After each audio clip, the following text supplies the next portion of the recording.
Welcome to Tech Explained. Today we are covering AWS security. When you start thinking about protecting your infrastructure on Amazon Web Services, it can feel a bit like you've walked into a massive technology supermarket.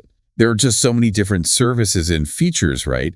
Designed for every possible security scenario from, locking down individual virtual machines to creating really robust network defenses. That's a great way to put it, yeah. The sheer number of choices can be both a real advantage because, you have tools tailored for almost any need, but it can also be a bit daunting initially, figuring out where to begin and how all these different pieces work together is definitely a common challenge. And that's exactly what we're aiming to do today. Yeah. We're not going to attempt to cover every single detail of AWS security. That would honestly take a very, very long time. Instead, we're going to take a structured, step-by-step approach. We'll start with the essential foundational concepts and then gradually progress to more advanced practices. Think of it as constructing a strong security framework, one component at a time. Right. Our main objective is to provide you with a clear and organized understanding of the core principles and the key services available. We want you to finish this discussion feeling well-informed and confident enough to explore specific areas in more depth without feeling overwhelmed by just too much information at once. All right, so where should we even begin when we're talking about the absolute basics of security? Okay, a logical starting point is to really grasp the fundamental security principles. These are relevant to any security strategy, really, whether you're working in the cloud or, in a traditional on-premises environment. Often we refer to the confidentiality, integrity, and availability triad, the CIA triad. These are the core goals of any security system. Right, the classic CIA. Can you elaborate a bit on what each of those means in a practical sense? Certainly. So confidentiality is about making sure that information is accessible only to individuals or systems that are authorized to see it. Think of it as ensuring that your sensitive data remains private and isn't exposed to unauthorized parties. Okay, keep it secret. Exactly. Then integrity focuses on maintaining the accuracy and the completeness of your data. It's about preventing unauthorized modifications or deletions so you can trust that your information is reliable. Keep it correct. Right. And availability means that authorized users should have dependable and timely access to your resources and data whenever they need them. If your systems are down or inaccessible, they're not providing any value. That makes perfect sense. Keep it private, keep it accurate, keep it accessible. So beyond the CIA triad, are there other foundational ideas that we should keep in mind? Absolutely. Building on the CIA triad, we also have the authentication, authorization, and accounting triad, often called the AAA triad. These represent the core processes involved in controlling who can access what and what they do. Okay, AAA. Authentication is the process of verifying the identity of a user or a system. It's all about proving that you are who you claim to be, often through usernames and passwords, maybe multi-factor authentication or other methods. Proving who you are. Then authorization comes after successful authentication. It determines what an authenticated user or system is actually allowed to do. Just because someone has proven their identity doesn't mean they have permission to access everything. What you can do once you're in. Precisely. And accounting, which is sometimes also referred to as auditing, is the process of tracking user activity and resource usage. This is crucial for monitoring your environment, detecting potential security breaches, and ensuring that there's accountability for actions taken. So AAA is about confirming who's trying to get in, what they're permitted to do once they're in, and keeping a record of their activities. Got it. Are there any other essential elements in our security fundamentals toolkit? Yes, another really important concept to understand is non-repudiation. This refers to the ability to provide undeniable proof that a specific action or event occurred. For example, it ensures that the sender of a communication cannot later deny having sent it, and the recipient cannot deny having received it. It's about having irrefutable evidence of a transaction or interaction. Okay, so it's like having a digital trail that everyone agrees is legitimate and can't be denied later. Now, all of these principles sound pretty universal. How does AWS as a cloud platform fit into this picture? It leads us to a really crucial aspect of AWS security, the shared responsibility model. It's absolutely vital to understand that when you're using the cloud, security becomes a joint effort between AWS and you, the customer. Okay. AWS takes responsibility for the security of the cloud itself. This includes the physical infrastructure that runs AWS, the network infrastructure, and the virtualization layer that underpins all the services. So essentially, AWS is responsible for making sure the underlying platform, the hardware, the basic network, is secure. Precisely. Your responsibility, on the other hand, is the security in the cloud. This encompasses everything you build and run on top of that AWS infrastructure. This includes the operating systems you choose for your virtual servers, the applications you deploy, the data you store, and, crucially, the configuration of your own security controls. This means you are responsible for managing your IAM users and their permissions, configuring your security groups and network access control lists, and ensuring that your data is properly encrypted. That makes a lot of sense. AWS provides this secure foundation, but it's up to us to build our secure applications and store our data securely on top of it and to properly lock down access. Exactly. And when we talk about locking down access, specifically regarding identity and access management, it's worth noting that AWS IAM undergoes regular compliance validation. This means that IAM is assessed against various industry and regulatory standards to ensure it meets specific security and compliance requirements. This gives you a level of assurance that the foundational service for controlling access is operating in a secure and compliant manner. Okay, so we've got a good grasp of the foundational security principles and the shared responsibility model. Now let's move on to the practical steps of actually getting started with securing a new AWS account. What are the absolute first things someone should do? The very first step for any new AWS account is to properly set up Identity and Access Management, or IAM. This is truly the cornerstone of your entire AWS security posture. If you don't get this right from the beginning, it can leave your entire environment vulnerable. Right, so where do we begin with IAM when we have a brand new AWS account, that root user, right? Yes, the initial login to a new AWS account is always done using the root user email address and the password that you set up when you created the account. This root user has incredibly broad and unrestricted access to absolutely all AWS services and resources within that account. Because of these very powerful permissions, it is absolutely critical to secure the root user account as strongly as humanly possible. Once you've successfully logged in as the root user for the first time, the very next thing you want to do is navigate to the IAM dashboard within the AWS Management Console. Okay, I've logged in as the root user and I'm looking at the IAM dashboard. What's the next immediate action? On the IAM dashboard, you will very likely see a prominent section labeled something like Security Recommendations or a similar alert. One of the top recommendations, and arguably the most important initial security measure, will be to add MFA, which, as we discussed earlier, stands for multi-factor authentication. Please click on that recommendation. If for some reason you are not automatically taken to the Assign MFA tab, then navigate there manually within the IAM section. MFA, that extra layer of security beyond just entering a username and password. Definitely sounds crucial for that powerful root account. What different options does AWS offer for MFA? You have several robust options for implementing MFA on your root account. The security recommendations will most likely highlight using an authenticator app. These are software applications that you can install on your smartphone, like Google Authenticator or Authy. These apps generate time-based one-time passwords, which are short, unique codes that change frequently. Okay, like the little numbers that change every 30 seconds or so. Exactly. You can also choose to use a U2F security key, like a YubiKey. This is a small physical hardware device that you plug into your computer's USB port.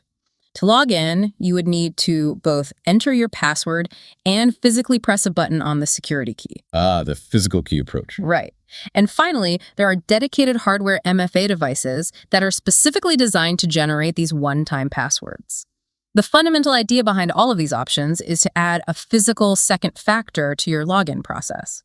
This means you need not only something you know, your password, but also something you physically possess, your phone running the authenticator app or your security key, to gain access. This makes it significantly harder for unauthorized individuals to access your account, even if they somehow manage to obtain your password. So it's not enough just to have the password. An attacker would also need to have physical possession of my phone or my security key. That drastically increases the security. Absolutely. When you go through the process of setting up MFA for your root user, you will be prompted to enter a meaningful name or label for the MFA device you are registering. This is a simple but very helpful step, especially if you end up having multiple MFA devices associated with your account in the future. For example, you might name your authenticator app something like My Primary Work Phone Authenticator, or label your security key Main YubiKey Root Account. Clear naming helps you easily identify which device is associated with which account or user. That's a really good practical tip. Clearly naming things can save a lot of confusion later on. After we've fortified the root user account with MFA, what other essential steps should we take in these very early stages of setting up our AWS environment? Another important step that will significantly improve your overall user experience is to set up an account alias for your AWS account. By default, when you access your AWS account through the console, the URL will typically include your 12-digit AWS account ID. This is not particularly memorable or user-friendly. Right, just a string of numbers. Exactly. An account alias is a custom-friendly name that you can create and use instead of this numerical ID in the sign-in URL. You can easily set up an account alias within the IAM dashboard in the AWS Management Console.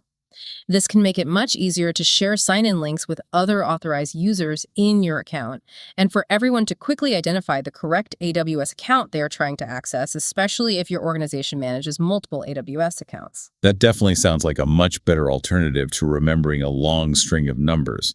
Makes it easier for everyone and reduces the chance of someone accidentally logging into the wrong account. What about keeping a close eye on our spending? Cloud costs can sometimes be unpredictable if you're not careful. You are absolutely right. Setting up billing alerts is a crucial practice to implement right from the beginning. This proactive measure helps you to prevent unplanned usage and unexpected charges on your AWS bill. You can configure these alerts within the AWS Billing and Cost Management Console. This service allows you to set specific thresholds for your AWS spending and to define how you want to be notified if those thresholds are exceeded, maybe receiving email notifications. Taking this proactive approach to cost monitoring can potentially save you from significant financial surprises down the line and can also be an indicator of potential security issues if you see unexpected spikes in resource usage. So MFA to strongly secure access, an account alias for much easier identification, and setting up billing alerts to effectively manage cost and detect potential anomalies. Now, what about when we need to interact with our AWS services programmatically, using code or the command line? That's where the management of access keys becomes very important. Access keys provide programmatic access to your AWS resources. However, it is absolutely vital to handle these access keys with extreme care and follow security best practices diligently. As a fundamental rule, you should always strive to opt for temporary security credentials through the use of IAM roles whenever it is technically feasible for your use case.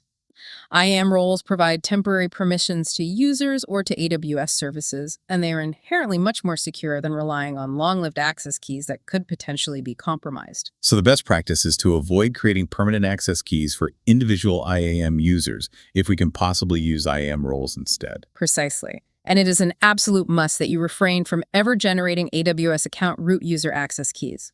The root user account should be reserved for very specific and infrequent tasks, primarily for the initial setup of your account and for performing critical administrative actions that genuinely cannot be accomplished using IAM users or roles with appropriately scoped permissions. Got it.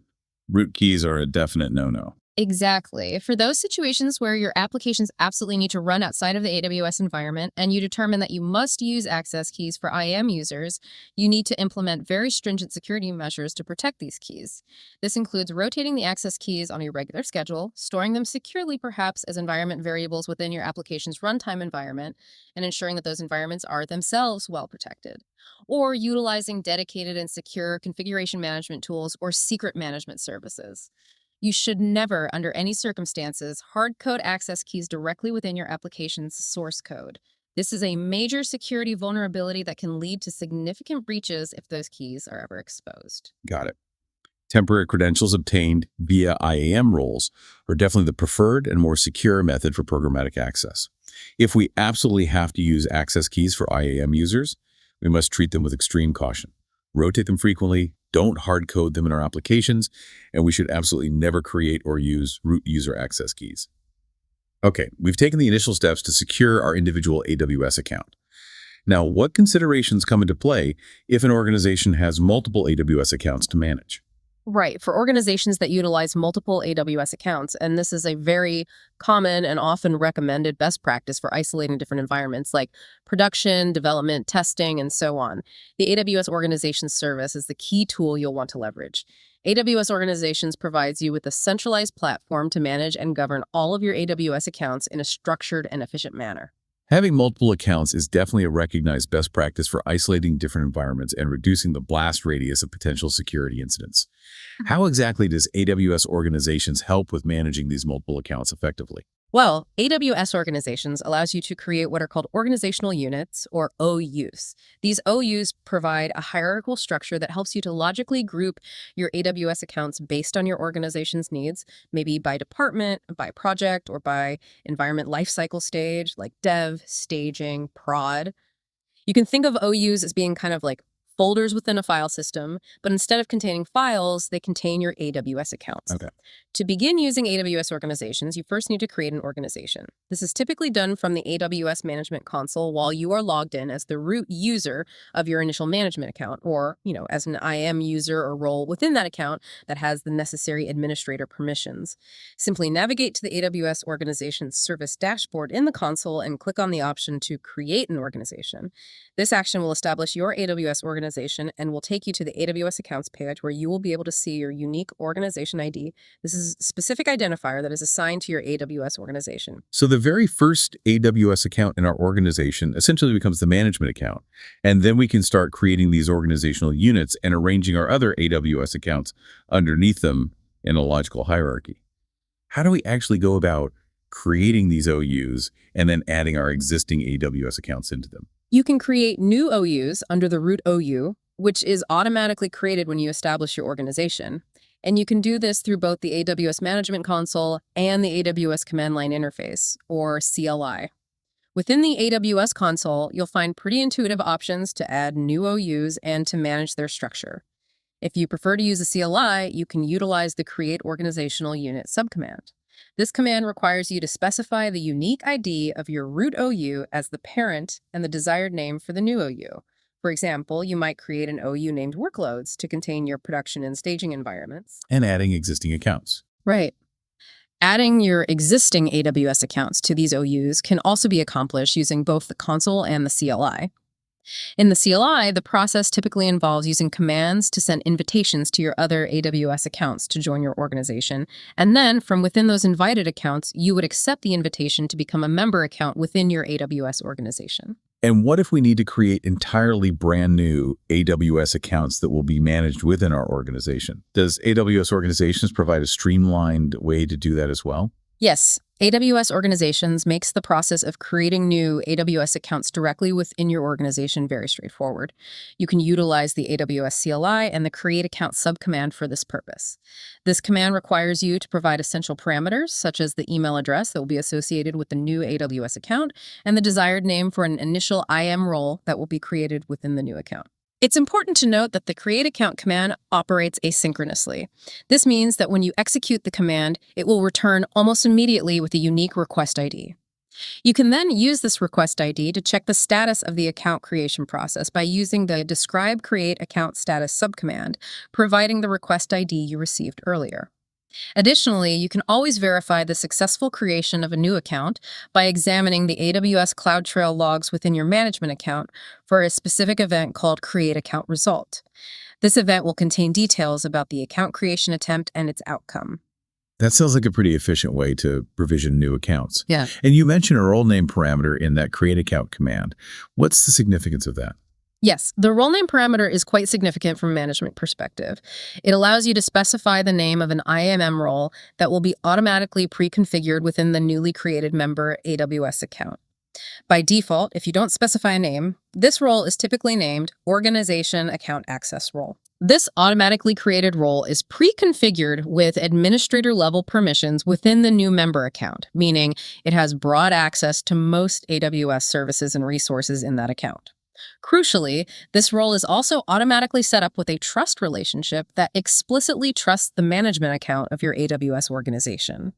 What this means is that authorized users or roles within the management account can assume this pre-configured role in the new member account, provided that the administrator of the management account has granted them the necessary permissions to do so.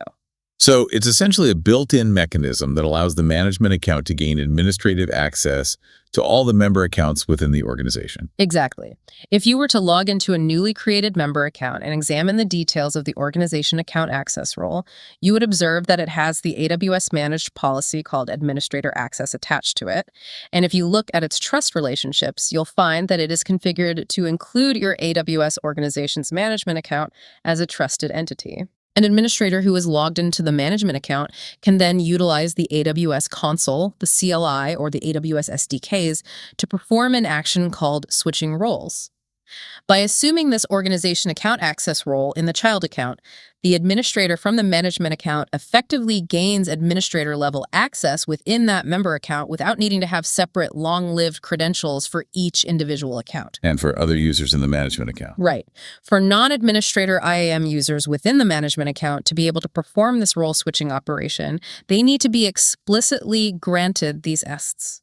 Assume role permission specifically for this organization account access role in the target member account. This ensures that only authorized individuals within the management account can gain access to the member accounts. So it's all about carefully granting the right permissions to the right entities to allow for centralized management while still maintaining security boundaries. This sounds like it could potentially become quite intricate to manage effectively, especially as the number of accounts grows within an organization. You are absolutely correct, and that's precisely where the AWS organization's delegated administrator feature becomes incredibly valuable.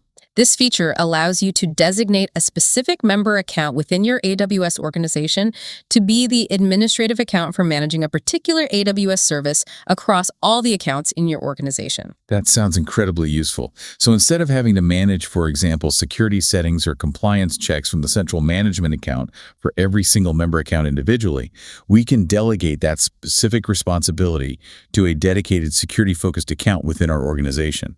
Precisely. This enables different teams within your organization to manage various AWS services using separate AWS accounts that are specifically tailored to their roles and responsibilities. This delegation of administrative duties offers several key benefits, including improved security by adhering to the principle of least privilege. Different teams only have the necessary permissions to manage the services they own, better operational efficiency by distributing responsibilities, and enhanced scalability as your organization grows.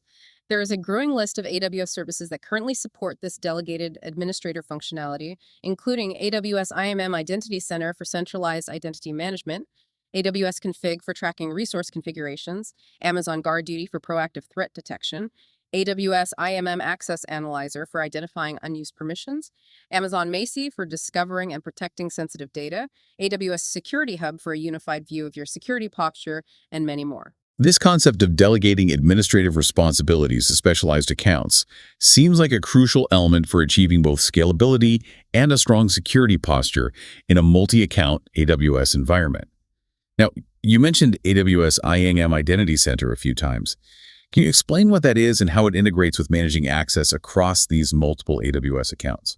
Sure. AWS IAM Identity Center, which you might also know as its predecessor, AWS Single Sign-On, or SSO, provides a centralized and secure way to manage access across all of your AWS accounts within an AWS organization, as well as to various cloud applications.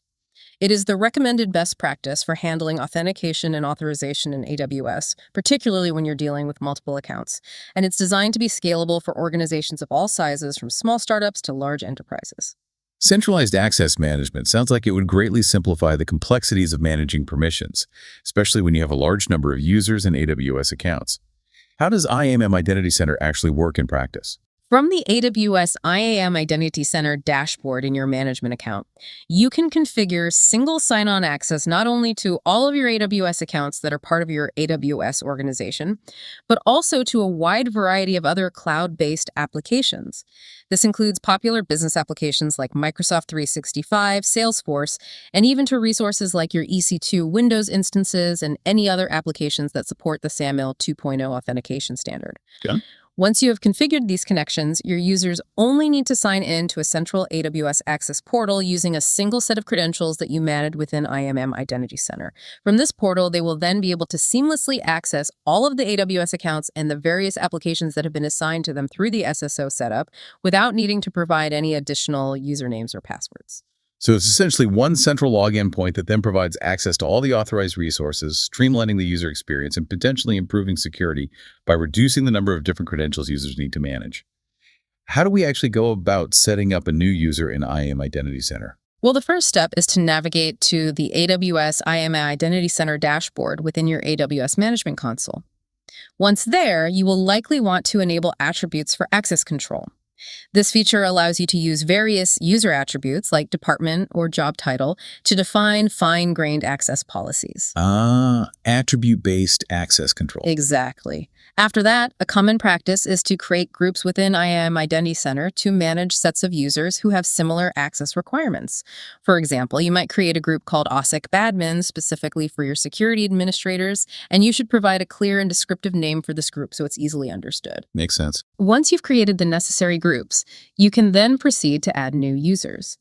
This process typically involves providing essential user details such as their username, configuring the initial password settings, often requiring the user to reset their password upon their first login for security reasons, and specifying their email address. After the new user account has been created in IAM Identity Center, the final step is to add that user to the relevant group or groups, such as the OSIC Badmins group we just created. And what is the experience like for the new user once they've been added to IAM Identity Center? How do they actually gain access to their AWS resources? Okay, so once a new user has been added to IAM Identity Center and assigned to the appropriate groups, which in turn are granted access to specific AWS accounts or applications, that user will receive an invitation email. This email will contain instructions on how they can accept the invitation and complete the setup of their password for the AWS Access portal. After they have successfully completed this initial setup, they will be able to log in to the AWS Access portal using the username and password they just created. Upon logging in, they will see a personalized dashboard that displays all of the AWS accounts within your organization and any other applications that have been assigned to them based on their group memberships and the associated permissions. Initially, if no specific AWS accounts or applications have been explicitly assigned to them yet, they might see a message indicating that they currently do not have access to any resources. As you configure permissions and assignments within IAM Identity Center, these resources will then appear on their access portal.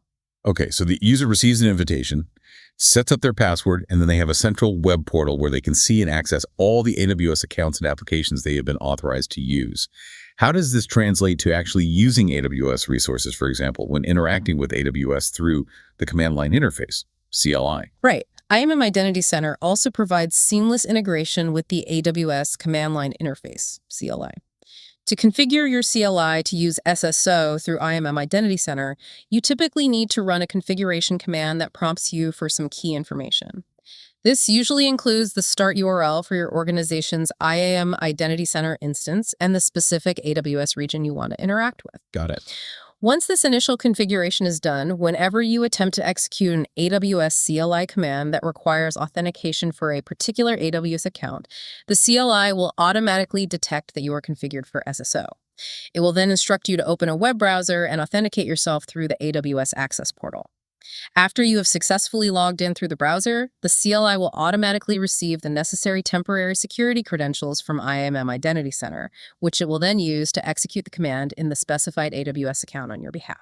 So it handles the temporary credential fetching for you. Exactly. There is also a convenient way to explicitly log out from an AWS account within the CLI when you are using SSO. This helps to ensure that your temporary credentials are not inadvertently used after you finish working in a particular environment. This sounds like a significantly more secure and user-friendly approach to managing access, especially in larger organizations, with numerous users and a complex multi-account AWS environment. So IAM Identity Center primarily handles the who and the how of access. Now let's delve into the what they are actually allowed to do once they have gained access. And that naturally leads us to the discussion of IAM policies and IAM roles. Exactly. Secure access management, which is precisely controlled by well-defined IAM policies and the strategic use of IAM roles, is absolutely fundamental to dictating precisely who is allowed to access your valuable AWS resources and what specific actions they are permitted to perform once they have access. Implementing robust IAM controls is essential for ensuring that your AWS environment remains secure, compliant with relevant regulations, and that you are adhering to the principle of least privilege by granting only the necessary permissions and minimizing the potential risk of unauthorized access or accidental damage. We touched upon IAM policies earlier when we were discussing service control policies, SCPs, within AWS organizations. Can you provide us with a more comprehensive overview of the different types of IAM policies that we should be aware of when managing security in AWS? Certainly. AWS supports several distinct types of IAM policies, each designed to address specific aspects of permission management. The most common type is identity-based policies. These are JSON documents that you attach directly to IAM identities, such as IAM users, IAM groups, or IAM roles. Identity-based policies define the permissions that the attached identity has to perform actions on AWS resources. Attached to the user or role. Okay. Then another important type is resource-based policies. These policies, also written in JSON, are attached directly to specific AWS resources like an Amazon S3 bucket or an Amazon SNS topic. Resource-based policies define which principals, AWS accounts, IAM users, IAM roles, etc., are allowed to access that particular resource and what actions they can perform on it. Attached to the resource itself, like the bucket. Exactly. Then there are session policies. These are temporary policies that are used in conjunction with assumed IAM roles or when a federated user logs in. These policies limit the permissions that the resulting temporary security credentials have. Limits for a temporary session. Right. Permissions boundaries are a feature that you can apply to IAM users and roles. They act as a ceiling or a maximum limit on the permissions that an identity-based policy can grant to an IAM entity. A maximum cap on permissions? Yep. Service control policies, or SCPs, as we discussed earlier in the context of AWS organizations, are used to centrally manage the permissions that member accounts within an entire AWS organization can grant to their users and roles. Organization-wide guardrails. Precisely. And finally, there are access control lists, or ACLs. These are legacy access control mechanisms that provide basic read-write permissions primarily to buckets and objects in Amazon S3, and also to a few other AWS resources. However, it's generally considered a best practice to avoid relying on ACLs for access control in modern AWS environments, because IAM policies and resource-based policies offer much more fine-grained control and centralized management capabilities. So we have a variety of policy types, each with its own specific application and scope of control. Now let's focus on IAM roles a bit more. In what scenarios should we be using IAM roles, and what are the key benefits they offer over directly assigning permissions to IAM users? IAM roles are absolutely critical for implementing secure access in various scenarios, most notably for enabling cross-account access, which is a fundamental component of a well-architected identity account strategy, and for facilitating secure cross-service access, where one AWS service needs to be granted permissions to interact with another AWS service. Okay. Unlike IAM users, which are associated with long-term static credentials such as access keys and passwords, IAM roles do not have any permanent credentials associated with them. Instead, they provide temporary security credentials that are generated dynamically each time the role is assumed. This fundamental difference makes roles significantly more secure than relying on long-lived credentials for programmatic access and inter-service communication. Cross-account access is a very common requirement in many organizations that utilize multiple AWS accounts. How do IAM roles simplify and secure this type of access? Right. To implement cross-account access effectively using IAM roles, you typically establish a relationship between two AWS accounts. A destination account where the AWS resources that need to be accessed are located, and a source account whose IAM users or AWS services need to be granted permission to access those resources. Destination and source. Got it. In the destination account, you create an IAM role. This role has two essential parts: a trust policy and one or more permissions policies. The trust policy is a JSON document that defines which principal entities, such as specific IAM users, IAM roles, or even entire AWS accounts in the source account, are allowed to assume this particular role in the destination account. You specify these allowed principals using the principal element within the trust policy, typically by providing the Amazon resource name, ARN, of the source account or specific IAM identities within it. So the trust policy says who can assume the role. Exactly. And the permissions policy, or policies that you attach to the role in the destination account, then define the specific AWS actions that anyone who successfully assumes this role will be permitted to perform on the resources within the destination account. And the permissions policy says what they can do. Precisely. Okay, so the destination account essentially sets up a gatekeeper in the form of an IAM role. This role has a guest list defined in its trust policy, specifying the trusted source account, and a set of allowed actions defined in its permissions policy. What steps then need to be taken in the source account to enable its users or services to access the resources in the destination account? Okay, in the source account, you need to have IAM users or IAM groups, or you could be leveraging users and groups managed within AWS IAM Identity Center. You then need to explicitly grant these IAM identities in the source account the assume role permission. This permission is what allows them to attempt to assume the specific IAM role that you created in the destination account. In the permission policy that you attach to these users or groups in the source account, you will need to specify the Amazon resource name, ARN, of the role in the destination account that they are allowed to assume. This explicitly defines which roles and which external accounts these identities have permission to access. And how does a user or an AWS service in the source account actually go about switching or assuming that role in the destination account to gain the necessary permissions? They can accomplish this by using the AWS Security Token Service, STS API. For example, an IAM user in the source account can use the AWS CLI and the OST's assume role command. This command requires several parameters, including the Amazon resource name, ARN, of the IAM role in the destination account that they wish to assume, and a session name, which is just a friendly identifier for that particular role assumption session. Okay. When the assume role command is successfully executed, the AWS STS will return a set of temporary security credentials. These credentials consist of a temporary access key ID, a temporary secret access key, and a temporary session token. The user can then configure their AWS CLI environment or their application to use these temporary credentials for a limited period of time. While these temporary credentials are active, any AWS API calls made using them will be executed with the permissions that are defined in the permissions policy attached to the assumed IAM role in the destination account. And you can set up CLI profiles for this. Yes, you can pre-configure AWS CLI profiles that streamline this role assumption process, making it much easier to switch between different roles and accounts. So the process involves explicitly being allowed to assume the role, then using the STS service to get temporary credentials associated with that role, and then using those temporary credentials to interact with the resources in the other account. That definitely sounds like a more secure approach than sharing permanent credentials. Yeah. You mentioned earlier that AWS organizations automatically creates a specific IAM role in all member accounts within an organization. Yes, that's correct. When you successfully set up a new AWS account within your AWS organization structure, AWS automatically creates a predefined IAM role within that new member account. This role is typically named Organization Account Access Role by default. The crucial aspect of this automatically created role is that its trust policy is pre-configured to allow administrators in the management account of your AWS organization to assume it. This provides a built-in mechanism that facilitates easy and secure administrative access from the central management account to all the member accounts within your organization.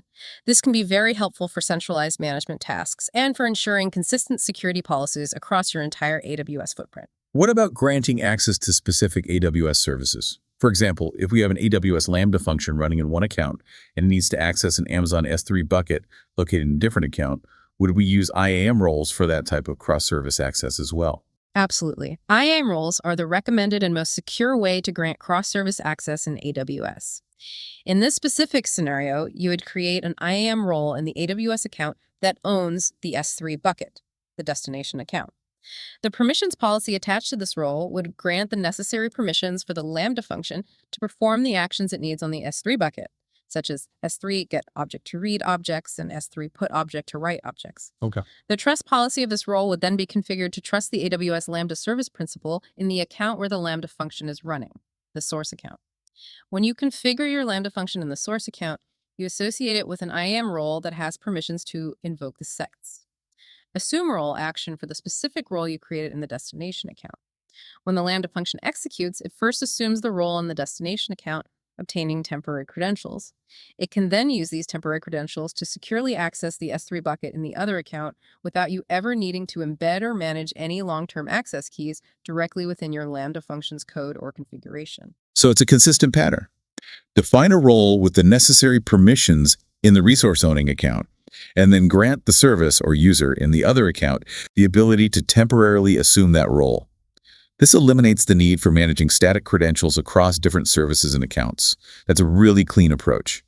Finally, can you briefly reiterate the key differences between using IAM ELAs and IAM roles in terms of security best practices? Certainly. The fundamental difference is that IAM users are associated with long-term, persistent credentials, such as access keys and passwords.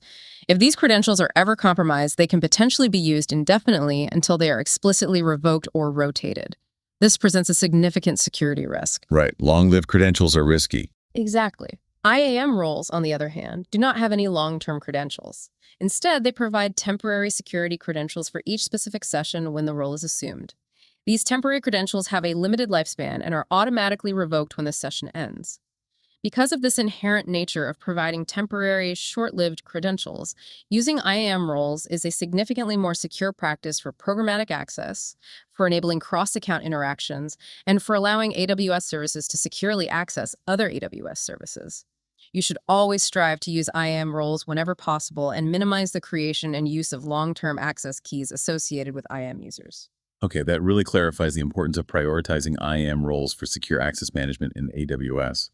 Now let's shift our focus from controlling who can access our resources to how we protect the data itself once it's in our AWS environment. Encryption is obviously a cornerstone of data protection. You are absolutely correct. Encryption is a fundamental security control that is paramount for protecting your sensitive data, whether it is at rest, meaning when it is stored, or in transit, meaning when it is being transmitted over a network. You might wonder, if the algorithms used for encryption are often publicly known, how does encryption actually keep our data safe?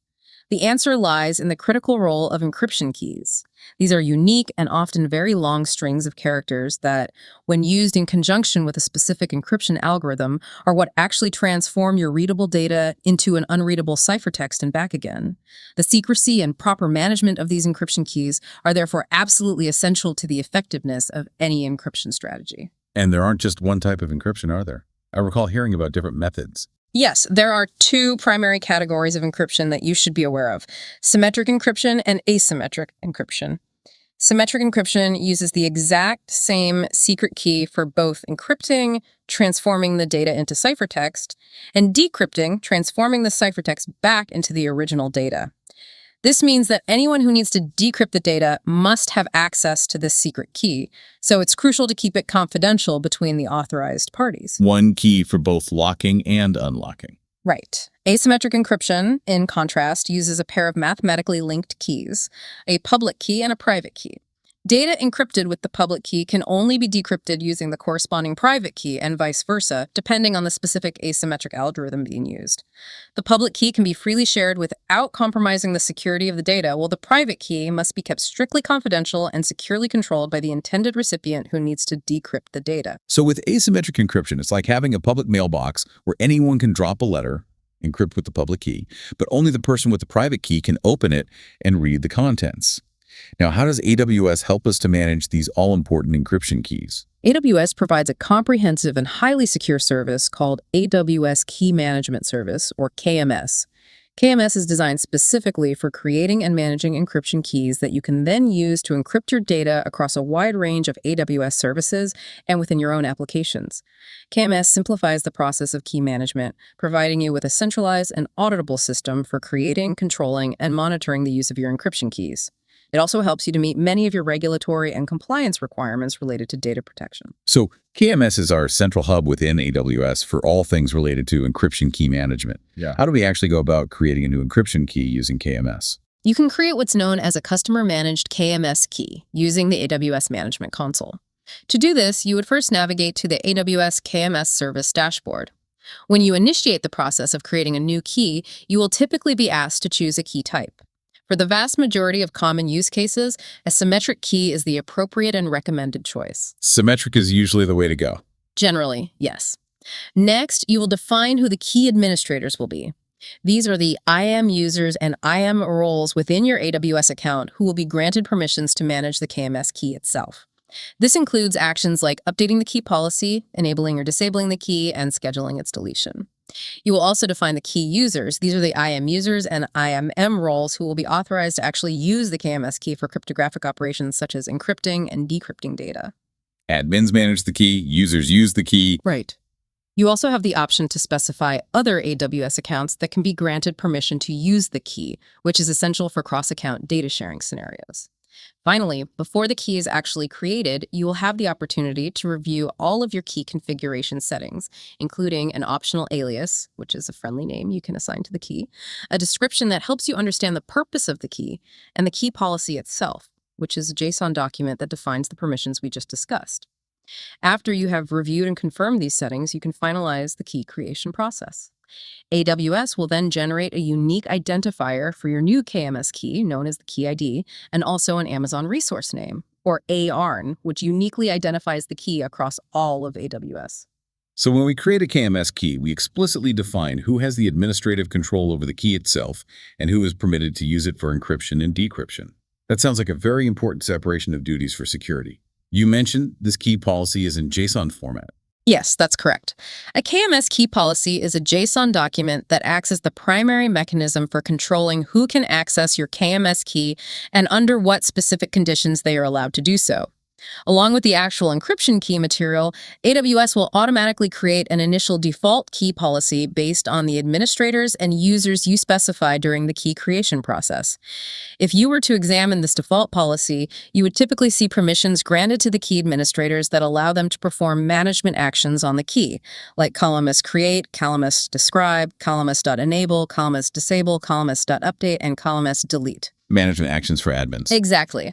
For the key users, you would typically see permissions like column.encrypt, column.decrypt, and column.generate a data key, which allow them to use the key for cryptographic operations.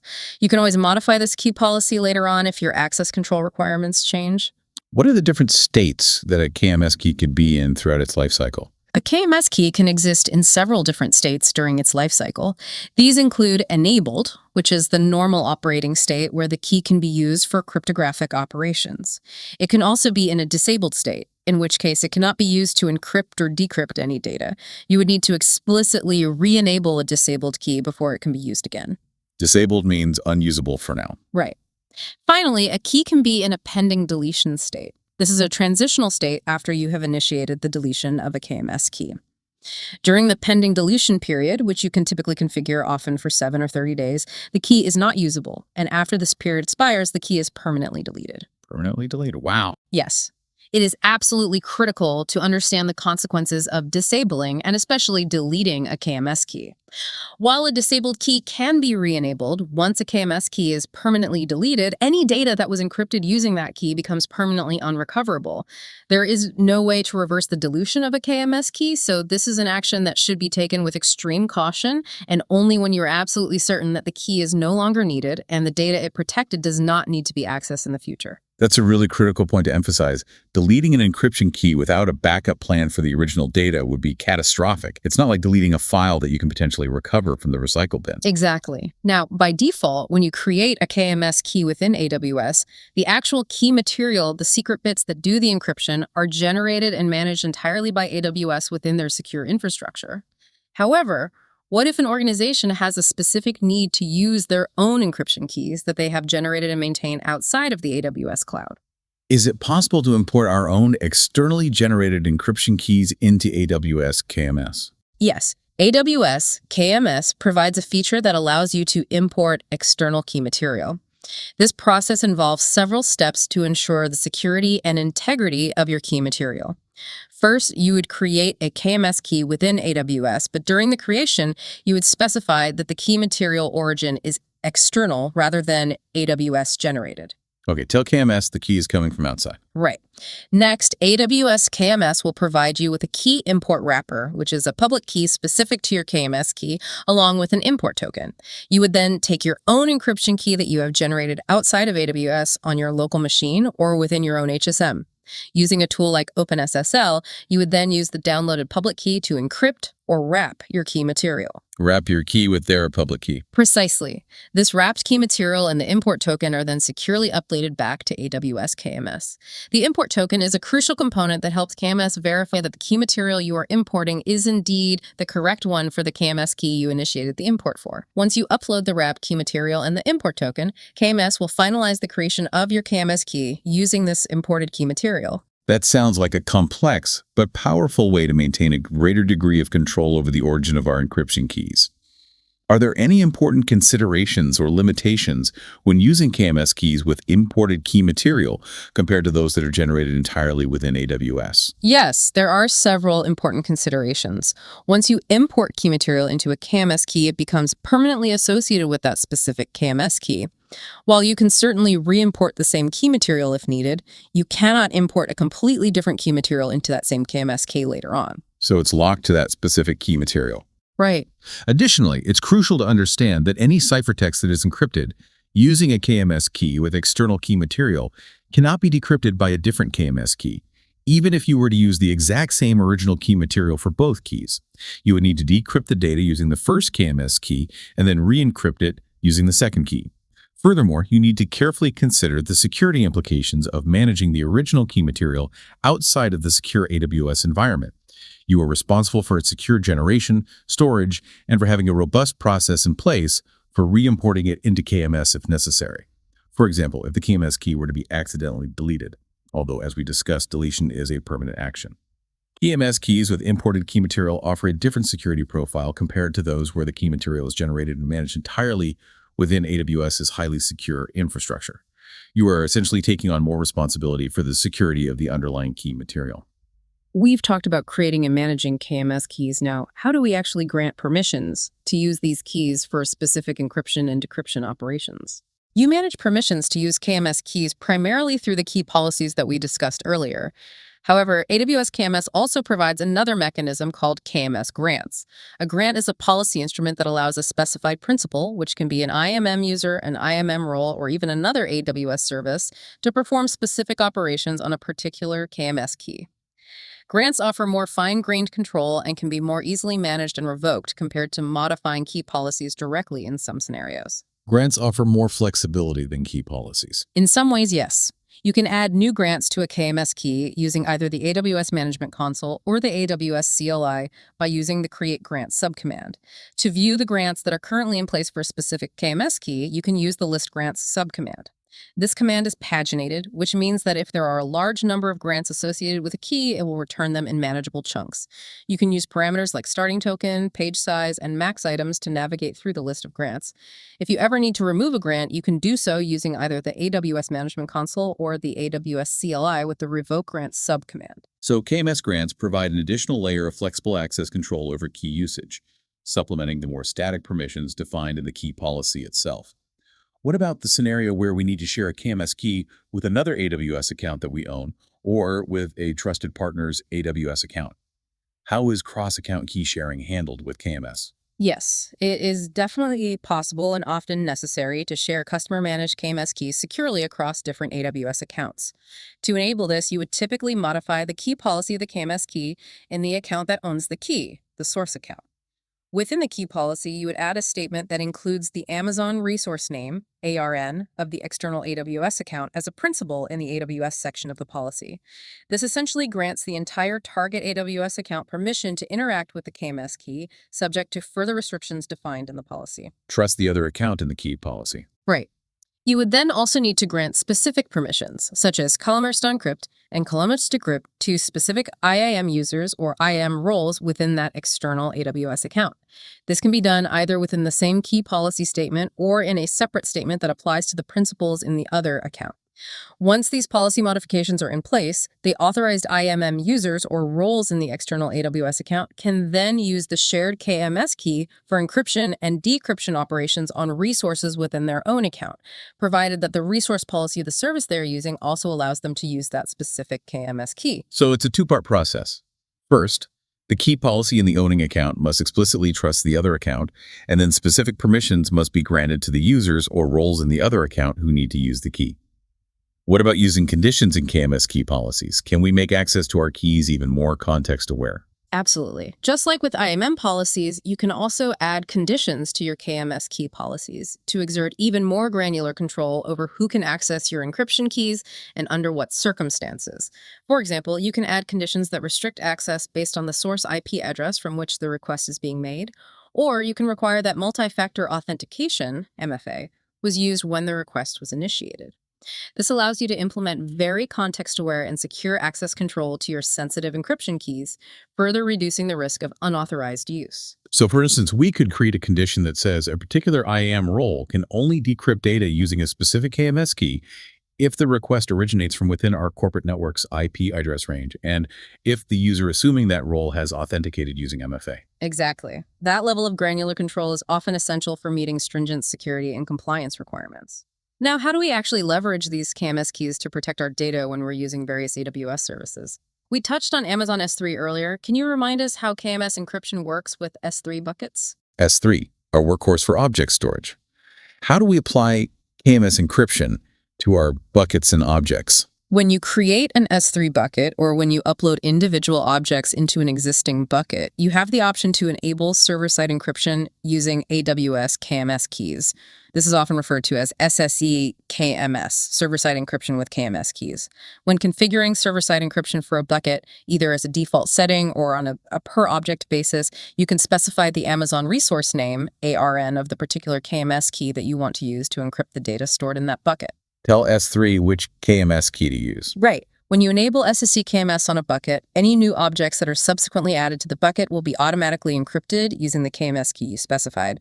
When you then retrieve an object that has been encrypted with SSE KMS, Amazon S3 seamlessly handles the decryption process for you in the background, as long as the principal making the request, typically an IAM user or role, has the necessary permissions to use the specified KMS key. And what about that bucket key feature? Yes, S3 bucket key.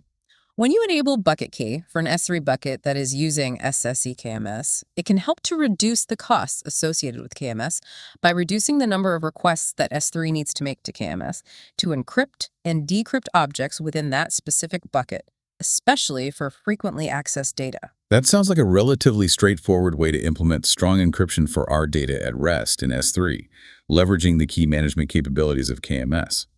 What if our organization has very strict regulatory or compliance needs that require even more control over our encryption keys, perhaps even down to the level of dedicated hardware? In those more highly regulated or compliance-driven scenarios, you might need to consider using AWS Cloud HSM, which stands for Hardware Security Module. Cloud HSM provides you with dedicated physical hardware appliances within your own Amazon Virtual Private Cloud, or VPC, that are specifically designed for securely storing and managing your cryptographic keys. Dedicated hardware for key management. That sounds like a significantly different approach compared to the software-based key management in KMS. It is quite different, and it offers a much higher degree of control and isolation for your encryption keys. Cloud HSM gives you exclusive control over the entire life cycle of your encryption keys, from their creation and storage to their usage and eventual destruction. You provision, initialize, and manage your own Cloud HSM clusters within your private VPC. You would typically launch an Amazon EC2 client instance within the same VPC to interact with the HSM cluster and perform administrative tasks. So you manage the cluster yourself? Yes. The initial setup process involves several steps, including generating a certificate signing request, CSR, from your HSM cluster, creating a digital certificate, often a self-signed certificate is used for initial setup and testing, signing the cluster CSR with your certificate, and then uploading the signed CSR and a corresponding issuing certificate to AWS.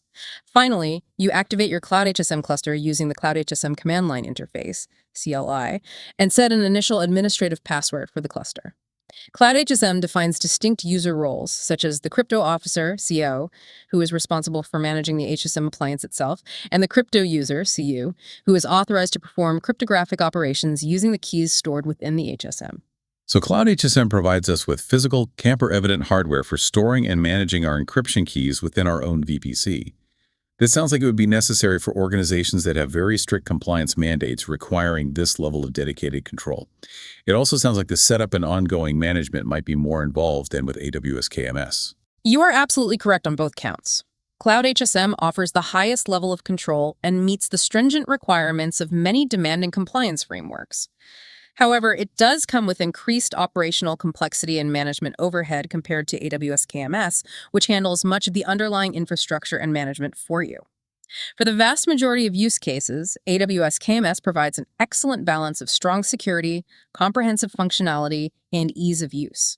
However, for those specific situations where dedicated hardware for key management is a strict requirement, Cloud HSM is the appropriate solution. Okay, we've discussed encrypting our data using KMS and the option of dedicated hardware with Cloud HSM. Now let's shift our focus back to Amazon S3 for a moment. Beyond encryption, what other critical techniques and features does S3 offer to help us secure the data we store there? Amazon S3 provides a robust set of security features that go beyond just encryption. We've already touched upon server-side encryption with both S3 managed keys and KMS managed keys. Now let's delve into the power of S3 bucket policies and other important security mechanisms. Creating and implementing well-defined S3 bucket policies is a fundamental way to control access to your S3 buckets and the objects they contain at a very granular level. How do these S3 bucket policies differ from the IAM policies that we discussed earlier? It seems like we have policies at the user level and now policies at the bucket level. That's a great way to think about it. IAM policies are generally used to define permissions for IAM identities. users, groups, roles, and can apply across a wide range of AWS services. In contrast, S3 bucket policies are specifically attached to individual S3 buckets and provide a mechanism for more resource-centric access control, focusing specifically on who can access that particular bucket and its contents and what actions they can perform. Bucket policies are bucket-specific. Right. One key difference is that S3 bucket policies have some unique capabilities that are not available in IAM policies. For example, you can use a bucket policy to grant public read access to all objects in a bucket for anonymous users, or to enforce that all objects uploaded to the bucket must be encrypted using server-side encryption by default. You can also restrict access to the bucket based on the originating source of the request, such as the IP address or the specific Amazon Virtual Private Cloud VPC from which the request is coming. So bucket policies are more tightly focused on a specific S3 bucket and offer some unique controls related to public access, encryption enforcement, and network-based restrictions. What's the basic structure of an S3 bucket policy? Similar to IAM policies, S3 bucket policies are written in JSON format. They consist of one or more statements. Each statement typically includes an effect element, which can be either allow or deny, an action element, which specifies the S3 actions that the policy applies to, like s3.getObject or s3.putObject, and a resource element, which specifies the S3 bucket or the objects within it that the policy statement applies to. Crucially, bucket policies also include a principal element, which identifies the AWS accounts, IAM users, IAM roles, AWS services, or other entities that are being granted or denied the specified access to the bucket's resources. The principal element is key here. Exactly. Unlike IAM policies, which are attached directly to an IAM identity and therefore don't need to specify a principal, bucket policies explicitly state who the policy applies to. For example, you could use the AWS CLI command os3.put bucket policy to attach a bucket policy that grants s3.listBucket access to a specific IAM user by including their Amazon resource name, ARN, in the principal element of the policy statement. So the principal in a bucket policy can be a specific IAM user, an entire AWS account identified by its account ID, a specific AWS service principal, or even anonymous users using the wildcard. That's quite flexible. Exactly. You can even list multiple principals in an array within the principal element if you need to grant the same permissions to several different entities. Bucket policies are applied to the entire bucket by default, but you can also define access based on object key name prefixes within the resource element.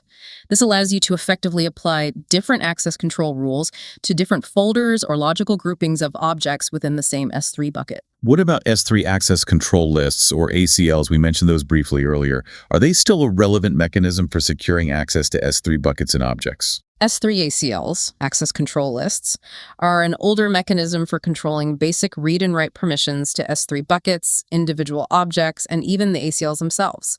They provide a limited set of predefined permissions that you can grant to specific AWS accounts identified by their canonical user ID, and to a few predefined groups, such as the Everyone group for public access and the Authenticated Users group. Canonical ID, not IAM user AR. Right, that's a key limitation. There are also what are known as canned ACLs, which are predefined sets of permissions like private, public read write, authenticated read, bucket owner full control, and log delivery write. While ACLs are still supported by S3, they have several limitations compared to bucket policies and IAM policies. They offer only a basic set of permissions, and they cannot grant access to specific IAM users or IAM roles directly. They can only grant access to AWS accounts and these predefined groups. Additionally, managing access using ACLs across a large number of buckets and objects can become complex and difficult to audit.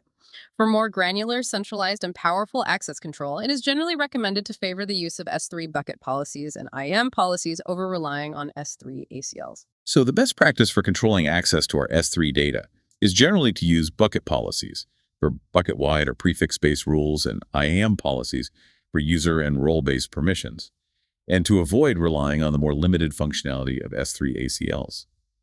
What about when we need to grant temporary limited access to specific objects in our S3 buckets to someone who doesn't otherwise have permissions? For granting controlled temporary access to specific objects in your S3 buckets without the need to provide them with permanent AWS security credentials, you can generate what are known as pre-signed URLs. A pre-signed URL is a URL that contains all of the necessary security information embedded within it to allow someone who possesses the URL to perform a specific action, like downloading an object using an HTTP GET request or uploading an object using an HTTP PUT request on a specific S3 object for a limited duration that you define when you create the URL. So the URL itself grants a permission temporarily. Exactly. The person using the pre-signed URL doesn't need to have any AWS account or any specific AWS permissions themselves. The URL essentially grants them temporary permissions to act on that specific S3 object. When you generate a pre-signed URL, you specify the name of the S3 bucket, the key name of the object, the specific HTTP method that the URL will be valid for. Example, GET for downloading, PD for uploading, and an expiration time, after which the URL will no longer be valid. You can generate these pre-signed URLs using the AWS command line interface, CLI, with the Oz S3 pre-signed command, or programmatically using the AWS SDKs, such as the Bodo3 library for Python. That sounds like an incredibly useful feature for scenarios like sharing a large file with someone who doesn't have AWS access, or allowing a temporary upload to a specific location in our bucket without giving broader write permissions. What about protecting our S3 data against accidental deletion or unintentional modifications? Amazon S3 offers two key features to help protect your data against accidental loss or unintended changes: S3 versioning and S3 object lock.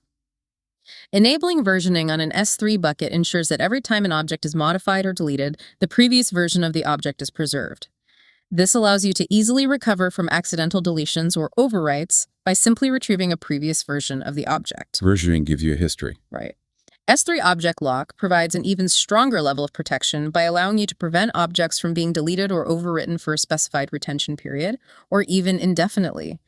This feature adheres to the write once, read many worm principle, ensuring the immutability of your data for compliance or data integrity purposes. Worm, write once, read many. Yep. S3 Object Lock offers two different compliance modes.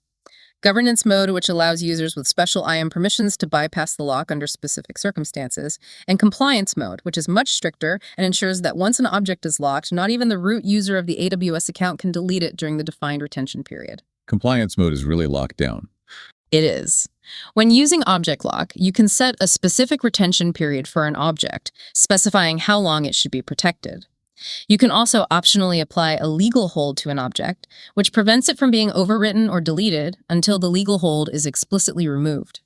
For the strongest level of immutability, you can also choose to lock the worm policy itself on a bucket that has Object Lock enabled, making the retention settings irreversible.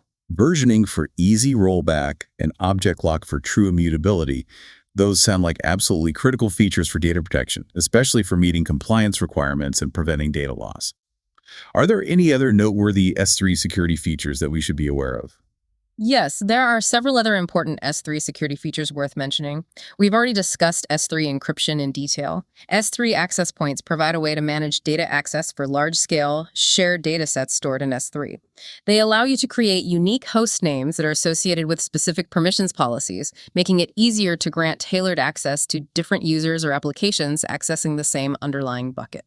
Access points for shared data access control. Right.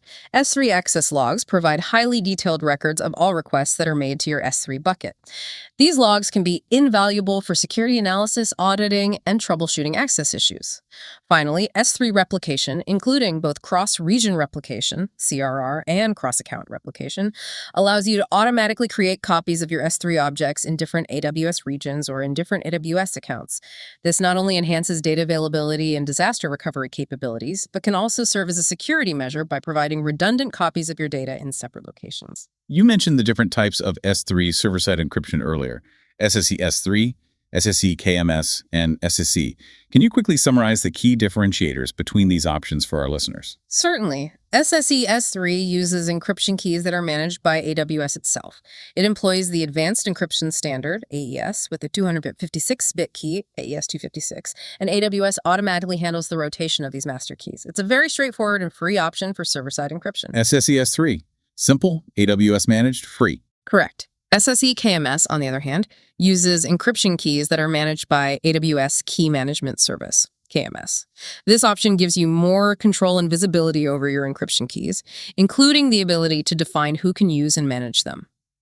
SSE KMS also uses envelope encryption with symmetric keys, and it integrates with AWS CloudTrail for auditing all KMS API calls related to your keys. While it offers enhanced control and auditability, it does incur costs associated with KMS key usage. SSE KMS, more control via KMS, audit trail, costs involved. Exactly. Finally, SSE. Server-side encryption with customer-provided keys is where you, as the customer, provide the encryption key yourself with each and every request to upload or download an object. Amazon S3 uses the key you provide to encrypt the data at rest and then immediately deletes the key. You must ensure that you retain the original encryption key, as you will need to provide the exact same key again for any subsequent request to decrypt the object. SSEC does not use envelope encryption and places the responsibility of key management entirely on you. SSEC.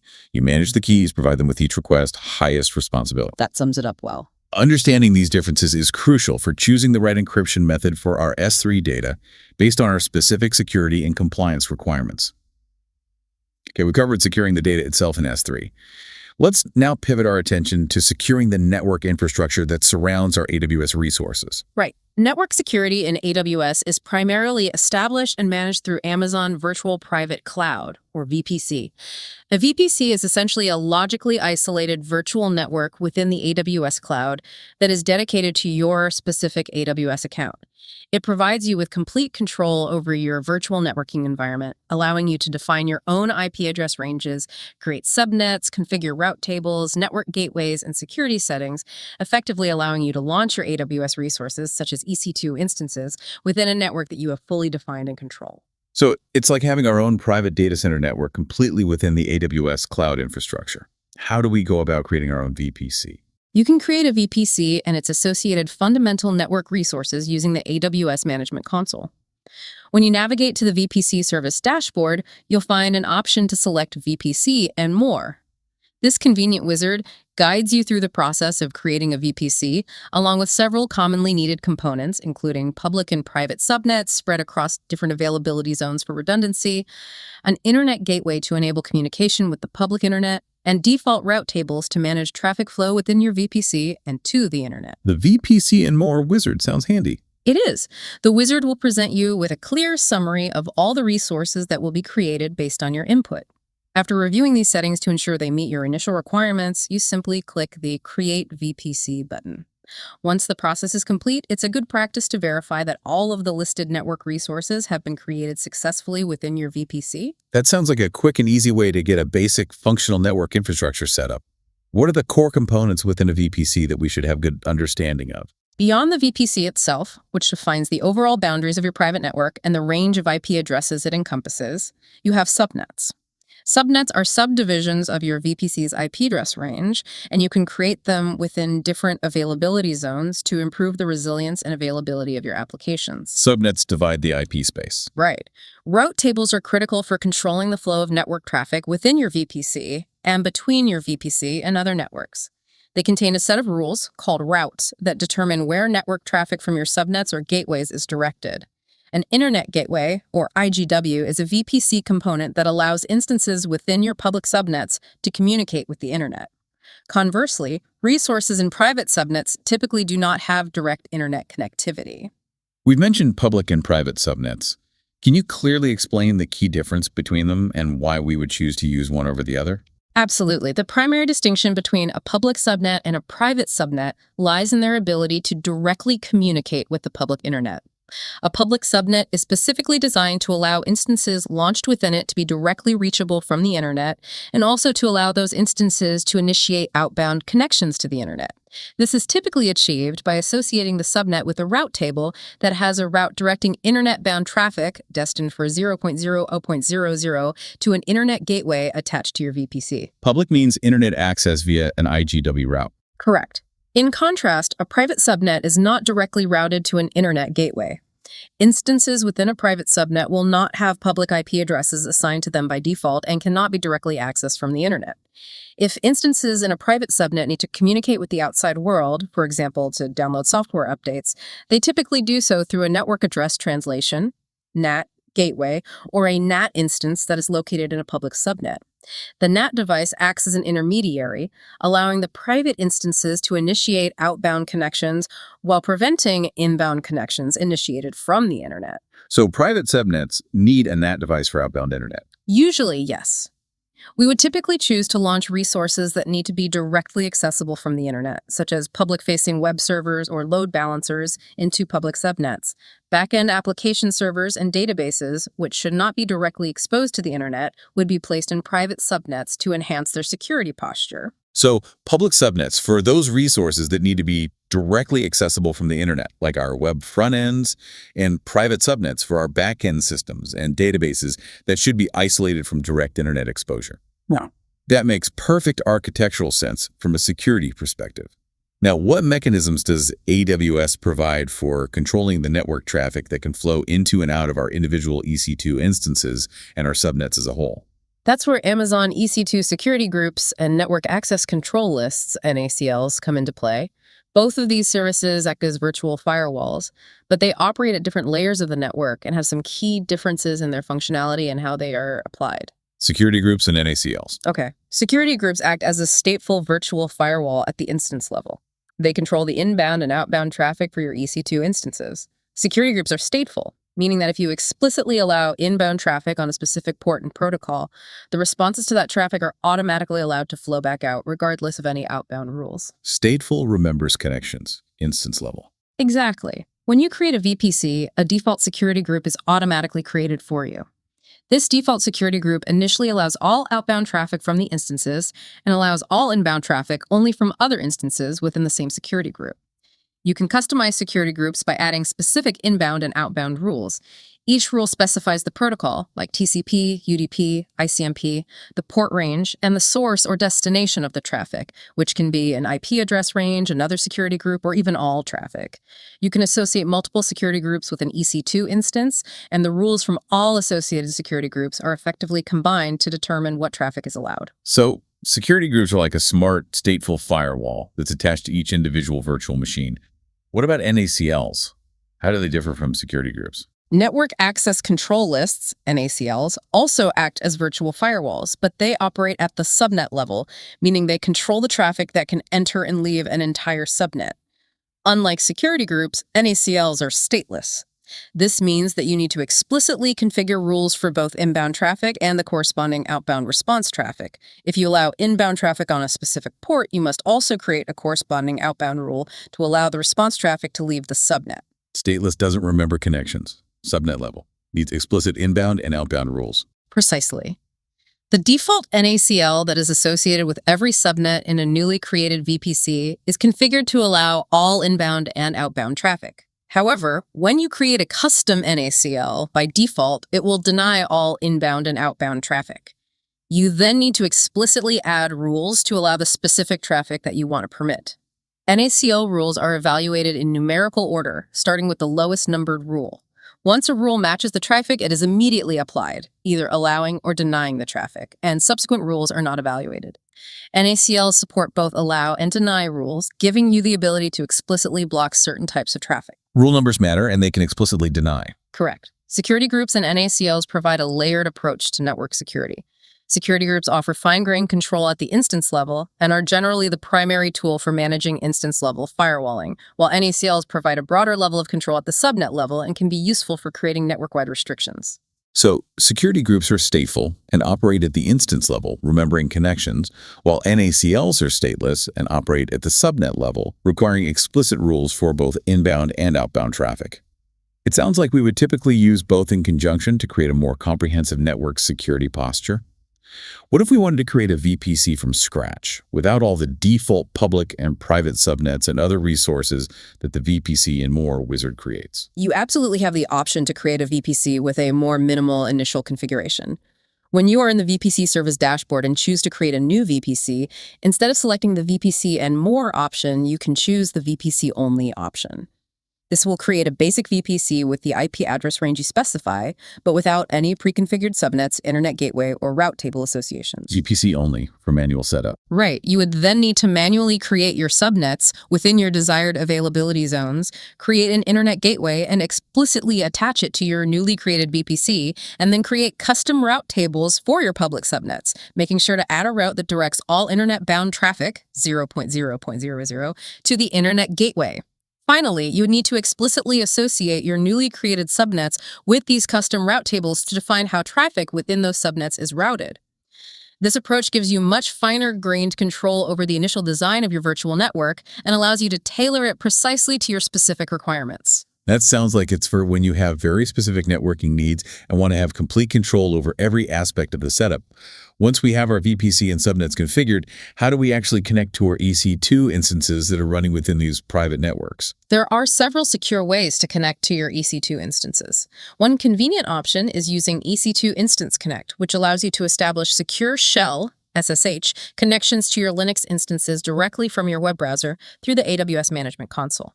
This method doesn't require you to have a publicly routable IP address for your instance or to open up SSH ports to the entire internet. This is Connect for Browser SSH. Yep. Another highly secure method is to use AWS Systems Manager Session Manager. This feature allows you to securely manage your EC2 instances without needing to open any inbound SSH or Remote Desktop Protocol (RDP) ports and without the need for traditional Bastion hosts. Session Manager provides secure shell access to your instances through the AWS Management Console, the AWS Command Line Interface (CLI), or the AWS SDKs. Session Manager sounds even better. No open ports needed. It's often the preferred method for security.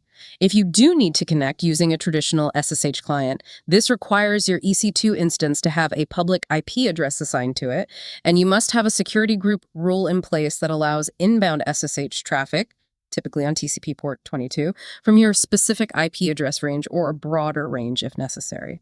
Finally, for troubleshooting purposes, AWS also provides the EC2 Serial Console, which allows you to establish a text-based connection to the serial port of your instance. This can be invaluable for diagnosing and resolving boot issues or network configuration problems, even if you can't establish a regular SSH or RDP connection. Session Manager sounds particularly advantageous from a security perspective, as it avoids the need for public IP addresses and open SSH ports, which can reduce the attack surface of our instances. What about automating the initial setup of a web server when an EC2 instance is launched? You can easily automate the initial configuration of an EC2 instance, such as installing a web server, by using EC2 user data. User data is essentially a set of scripts or commands that you can provide when you launch a new EC2 instance. These scripts are executed automatically only once when the instance first starts up. Run scripts on first boot. Exactly. You can include commands in your user data script to perform a variety of tasks, such as updating the instance's software packages, installing a specific HTTP server like Apache or Nginx, configuring the web server with your desired settings, and starting the web server service. This is a very efficient way to bootstrap your instances with the necessary software and initial configurations, saving you the manual effort of logging in and configuring each instance after it launches. So we can use user data for the initial setup and configuration, and then for ongoing management and access, we can use secure methods like SSH via Instance Connect or the more secure Session Manager, always being mindful of our security group rules to restrict traffic appropriately. Now let's go back to NACLs for a moment to solidify our understanding. You mentioned they are stateless. Can you give us a practical example to illustrate how that stateless nature impacts their use? Certainly. Let's imagine you create a new network access control list, NACL, for one of your subnets, and in this initial NACL, you deliberately do not add any inbound rule to allow SSH traffic on the standard TCP port 22. Okay, block SSH inbound in the NACL. Right. If you then associate this new NACL with a subnet that contains one or more EC2 instances, you will find that you are completely unable to establish an SSH connection to any of those instances. This will be the case even if the security group that is associated with those instances has a rule in place that explicitly allows inbound SSH traffic on port 22 from your IP address. This is because the NACL operating at the subnet level is blocking the incoming SSH connection attempt. Even if the security group allows it, the NACL blocks it first. Correct. Furthermore, because NACLs are stateless, you would also need to consider the outbound traffic. If your instance, after a potential blocked inbound attempt, tries to send an unreachable message back to your computer, the NACL would also block that outbound traffic unless you had a specific outbound rule in place to allow it. To reestablish SSH access in this scenario, you would need to go back to your NACL and explicitly add an inbound rule that allows traffic on TCP port 22 specifically from your source IP address range, or a broader CIDR block if necessary. You would also need to ensure that there's a corresponding outbound rule in the NACL that allows the response traffic from your instance, typically on ephemeral ports, to return back to your computer. Need the outbound rule too for the return traffic. Absolutely. If you only added the inbound rule and forgot the outbound rule, the initial SSH connection might get through, but the subsequent communication would be blocked by the stateless outbound check of the NACL. So NACLs are like a very strict gatekeeper at the subnet entrance. meticulously checking both who is trying to come in and who is trying to go out based on a set of numbered rules. We need to be very precise with both inbound and outbound rules because they don't remember the context of a connection.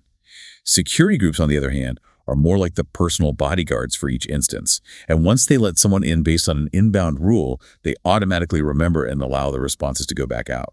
That's a really helpful way to understand the key difference. Precisely. Both security groups and NACLs are essential tools in your AWS networking arsenal, and understanding their differences and how they interact is crucial for building a secure and well-controlled network environment. Okay, we've established our secure virtual private network and put up our virtual firewalls. Now let's think about securing the actual traffic that's flowing to our web applications and services running on AWS. Concepts like using digital certificates, content delivery networks, CDNs, and web application firewalls, WAFs, come to mind. Exactly. For securing your web applications and ensuring the privacy and integrity of the data exchanged with your users, enabling HTTPS using SSL/TLS certificates is absolutely fundamental. You can achieve this directly on an EC2 instance that is hosting your web server. One way to do this, particularly for testing or internal applications, is by creating a self-signed SSL/TLS certificate directly on the EC2 instance itself using command line tools like OpenSSL. Self-signed certs on the instance itself. Yes. This process involves generating a private key and then using that key to create a certificate signing request, or CSR. You then use your private key to sign the CSR, which results in a self-signed certificate. Finally, you need to configure your web server software, such as Apache or Nginx, to use this generated certificate and the private key to enable HTTPS on your website. Self-signed certificates are probably fine for internal testing and development environments, but for any public-facing website or application, we definitely want to use certificates issued by a trusted certificate authority, right? Correct. For production and public-facing environments, it is essential to use SSL/TLS certificates that are issued by a recognized and trusted certificate authority, CA. AWS provides a fantastic service for this called AWS Certificate Manager, or ACM. ACM makes the entire process of requesting, deploying, and managing public SSL/TLS certificates remarkably easy. You can request a certificate for one or more of your domain names, and these can be fully qualified domain names like www.example.com or even wildcard domain names like .example.com to cover all subdomains. ACM for trusted certs handles validation too. Yes. ACM handles the often cumbersome process of validating that you actually own or control the domain names for which you are requesting the certificate. This validation typically occurs through either DNS validation, where you add specific CNAME records to your domain's DNS settings, or through email validation, where ACM sends emails to addresses associated with your domain to confirm your request. A significant advantage of using ACM for your public certificates is that it automatically handles the renewal of these certificates for you, completely free of charge. This is a huge time saver and helps you avoid the risk of your website's security certificate expiring, which can lead to browser warnings and loss of user trust. Free auto renewal is a huge plus. Definitely. ACM also offers a private CA certificate authority feature, which allows you to issue private SSL/TLS certificates for use within your own organization. However, the private CA service does incur monthly fees and per certificate charges. So ACM greatly simplifies the process of obtaining and managing trusted SSL/TLS certificates for our public-facing websites and applications, including handling the often annoying certificate renewals automatically. Once we have an ACM certificate, how do we actually deploy it and use it with our web applications that might be running on multiple EC2 instances? A very common and recommended architectural pattern for running web applications on AWS is to use elastic load balancing, or ELB, to distribute incoming web traffic across multiple back-end EC2 instances. ELB offers several types of load balancers, and for web applications that use HTTP and HTTPS, the Application Load Balancer, or ALB, is often the most suitable choice. ALB for HTTPS traffic. Right. Before you can start using an ALB, you first need to define one or more target groups. A target group is essentially a logical grouping of back-end instances, such as your EC2 instances, that the load balancer will distribute incoming traffic to. When you define a target group, you also specify health checks, which are used by the load balancer to periodically check the health and availability of the instances in the target group and ensure that it only sends traffic to instances that are healthy and responsive. And how does our SSL/TLS certificate from ACM get integrated with this application load balancer? With an application load balancer, you can configure TLS, Transport Layer Security, the successor to SSL termination, directly at the load balancer level. When you create an internet-facing ALB, you configure it to listen for incoming requests on the standard HTTPS port, which is port 443. During the ALB's configuration process, you will have the option to select an SSL/TLS certificate that you have previously created or imported into AWS Certificate Manager, ACM. Put the ACM cert on the ALB. Exactly. The ALB will then handle the entire SSL/TLS handshake process with the incoming client connections. This means that the ALB will decrypt the incoming HTTPS traffic before forwarding it as unencrypted HTTP traffic to your backend EC2 instances, typically on port 80 or another port you specify in your target group configuration. You can also configure a security policy for your ALB to control which specific SSL/TLS protocols and cipher suites the load balancer will use when negotiating secure connections with clients. So the ALB acts as a secure entry point for our web application, handling all the encryption and decryption overhead, and then efficiently distributes the unencrypted requests to our backend servers. What if we have a requirement for end-to-end encryption where we need the traffic to remain encrypted all the way to the EC2 instance? In that scenario, you might consider using a network load balancer, or NLB. Unlike ALBs, which operate at the application layer, layer 7 of the OSI model, NLBs operate at the transport layer, layer 4, dealing with TCP, UDP, and TLS traffic at a lower level. NLBs are known for their high performance and low latency. NLB for layer 4, high performance. Right. When you use an NLB for TLS termination at the EC2 instance level, you would create an NLB and configure it to listen for incoming traffic on the standard TLS port, typically port 443. You would then register your EC2 instances as targets for this load balancer. The crucial difference here is that the SSL/TLS certificate is not installed on the NLB itself.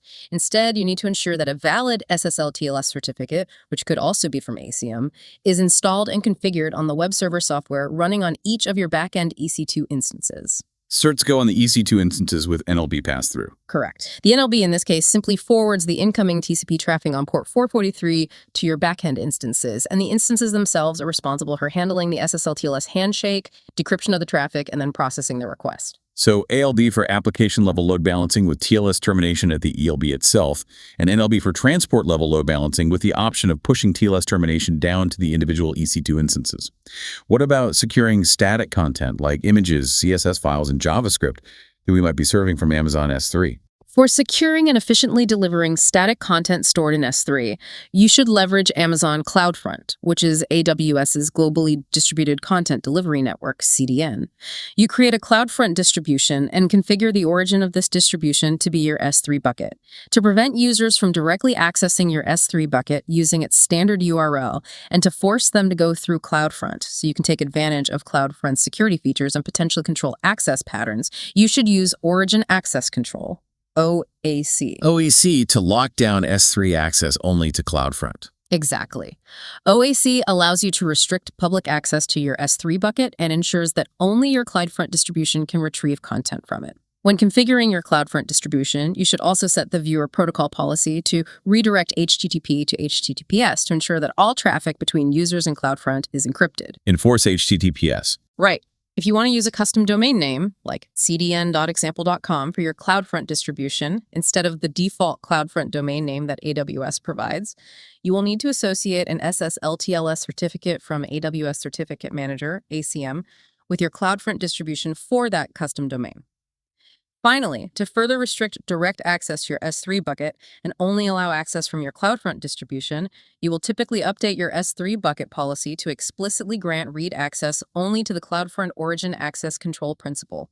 You will also need to create a CNME record in your DNS settings for your custom domain name, vg cdn.example.com, and point it to the unique domain name that is provided by your CloudFront distribution.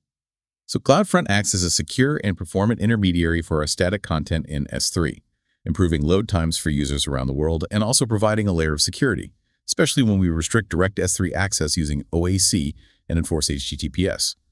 Now, the final piece of the web security puzzle seems to be protecting our web applications from malicious requests and common web exploits. That's where a web application firewall, or WAF, comes into play. Exactly. AWS WAF, Web Application Firewall, is a service that helps to protect your web applications from common web exploits and bots that can potentially affect your application's availability, compromise its security, or consume excessive resources.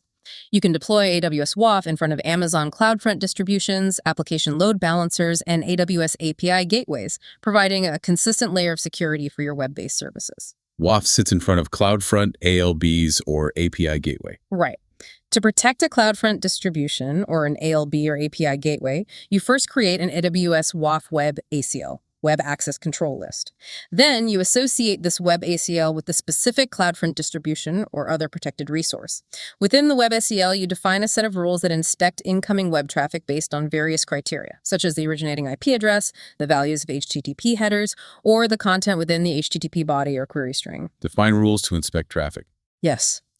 AWS WAF provides a rule builder that allows you to create custom rules tailored to your application's specific needs and potential vulnerabilities. For example, you could create a rule to block requests originating from a specific set of known malicious IP addresses, or to block requests that contain a specific string that is indicative of a known attack pattern in the query string of the URL. Finally, for any incoming web requests that do not match any of the rules you have defined in your Web ACL, you need to set a default action, which can be either to allow the request to proceed or to block the request. So, AWS WAF acts as a highly configurable gatekeeper at the application layer, meticulously inspecting all incoming HTTPS requests and blocking those that match our defined rules for known malicious patterns or other undesirable criteria. It's another absolutely critical layer in our overall web security defense strategy. Precisely. By strategically using SSL/TLS certificates for secure communication, content delivery networks like CloudFront for secure and performant delivery of static content, and a web application firewall like AWS WAF for application-level protection against web exploits, you can significantly enhance the overall security posture of your web applications and services running on the AWS platform. Okay, we've diligently built our secure virtual private network, implemented robust data protection measures, and secured our web-facing applications. But how do we actually know if all of these security controls are functioning as expected? How do we gain visibility into our AWS environment to detect potential security issues and ensure we're maintaining compliance over time? This leads us to the crucial areas of monitoring and logging. You are absolutely right. Proactive monitoring and comprehensive logging are essential for gaining deep visibility into your AWS environment, enabling you to detect potential security incidents, troubleshoot operational issues, and ensure that you are consistently meeting your security and compliance objectives. AWS provides a suite of powerful services in this domain, most notably Amazon CloudWatch and AWS CloudTrail. Let's start with Amazon CloudWatch. What are its key capabilities, and how can we leverage it effectively from a security perspective? Amazon CloudWatch is a comprehensive monitoring and observability service. It allows you to collect and track a wide range of metrics related to your AWS resources and the applications you run on AWS. From a security perspective, you can use CloudWatch to set up alarms based on these metrics. For instance, you could create a CloudWatch alarm that monitors your estimated AWS billing charges and configure it to send you an Amazon Simple Notification Service, SNS notification, if your spending exceeds a predefined threshold within a specific period. Alarm on billing spikes. Exactly. While this isn't directly a security metric in itself, unexpected spikes in your bill can sometimes be an indicator of unauthorized resource usage or a potential security breach. CloudWatch also enables you to create and manage log groups. A log group is a way to organize and store log data that is generated by your applications and various AWS services. You can then view, search, and analyze this log data within CloudWatch logs. This can be invaluable for troubleshooting issues, auditing application behavior, and investigating potential security incidents. So CloudWatch allows us to set up alarms for proactive notifications on things like unusual spending that might signal a problem, and it provides a central place to collect, organize, and analyze all our log data. What about tracking specific events and API calls that are occurring within our AWS account? That is precisely where AWS CloudTrail comes into play. CloudTrail is a service that records API calls made to AWS services within your AWS account. It captures a detailed audit trail of who did what, when they did it, from which source IP address they made the request, and what AWS resources were affected. This provides an essential history of actions taken within your AWS environment, which is incredibly valuable for security investigations, compliance auditing, and operational troubleshooting. CloudTrail logs all the API calls: who, what, when, where. Exactly. You can view this event history directly in the CloudTrail console within the AWS Management Console. CloudTrail allows you to filter and search through these events based on various criteria, such as the time the event occurred, the specific IAM user or role that made the API call, the name of the AWS service and the API action that was invoked, and the specific AWS resource that was targeted. An immutable audit trail of all API activity within our account sounds like an absolutely critical security control and a must-have for compliance. How do we ensure that these valuable CloudTrail logs are stored securely and retained for the long term? To ensure the durability and security of your CloudTrail logs, you need to create what's called a trail. When you create a trail in CloudTrail, you configure it to store your log files in an Amazon S3 bucket that you designate. Create a trail to send logs to S3. Right. When setting up a trail, you have the option to apply it to all of the AWS accounts within your AWS organization, if you are using organizations. This typically requires you to perform the configuration from your organization's management account. You will need to either select an existing S3 bucket to store the logs or create a new one specifically for this purpose. Remember that S3 bucket names must be globally unique across all of AWS. Store logs in a dedicated, unique S3 bucket. Preferably. For enhanced security, it is highly recommended that you enable server-side encryption using AWS KMS keys, SSE KMS, for the S3 bucket, where your CloudTrail logs will be stored. This adds an extra layer of protection to your audit data. CloudTrail also offers a feature called log file validation, which uses digital signatures to help ensure the integrity of your log files and verify that they haven't been tampered with since they were delivered to your S3 bucket. Encrypt the logs and validate their integrity. Good practices, yes. You also have the option to configure CloudTrail to send Amazon SNS notifications whenever new log files are delivered to your S3 bucket, although we won't go into the specifics of that right now. When configuring your trail, you need to choose the types of events you want to log. For most security and audit purposes, you will want to ensure that you are logging management events, which provide visibility into the control plane operations performed on your AWS resources. You can further specify whether to include both read API activity, API calls that retrieve information about your resources, and write API activity, API calls that modify the state of your resources. So the process involves creating a trail, designating a secure S3 bucket for storage, ideally encrypted with KMS, enabling log file validation for integrity, and selecting the types of API activity we want to capture. This gives us a robust and auditable record of all significant actions taken in our AWS environment. Now, with potentially a large volume of logs being generated, how can we efficiently analyze and gain insights from all this CloudTrail data? You're absolutely right. Sifting through a large volume of raw CloudTrail logs can be a significant challenge. For more advanced analysis and querying of your CloudTrail logs that are stored in your designated S3 bucket, you can leverage the power of Amazon Athena. Athena is a serverless interactive query service that makes it incredibly easy to analyze data directly in Amazon S3 using standard SQL. Athena for SQL queries on S3 logs. Exactly. To use Athena with your CloudTrail logs, you would first need to set up an Athena database and then create an Athena table that is specifically configured to point to the location of your CloudTrail log files within your S3 bucket.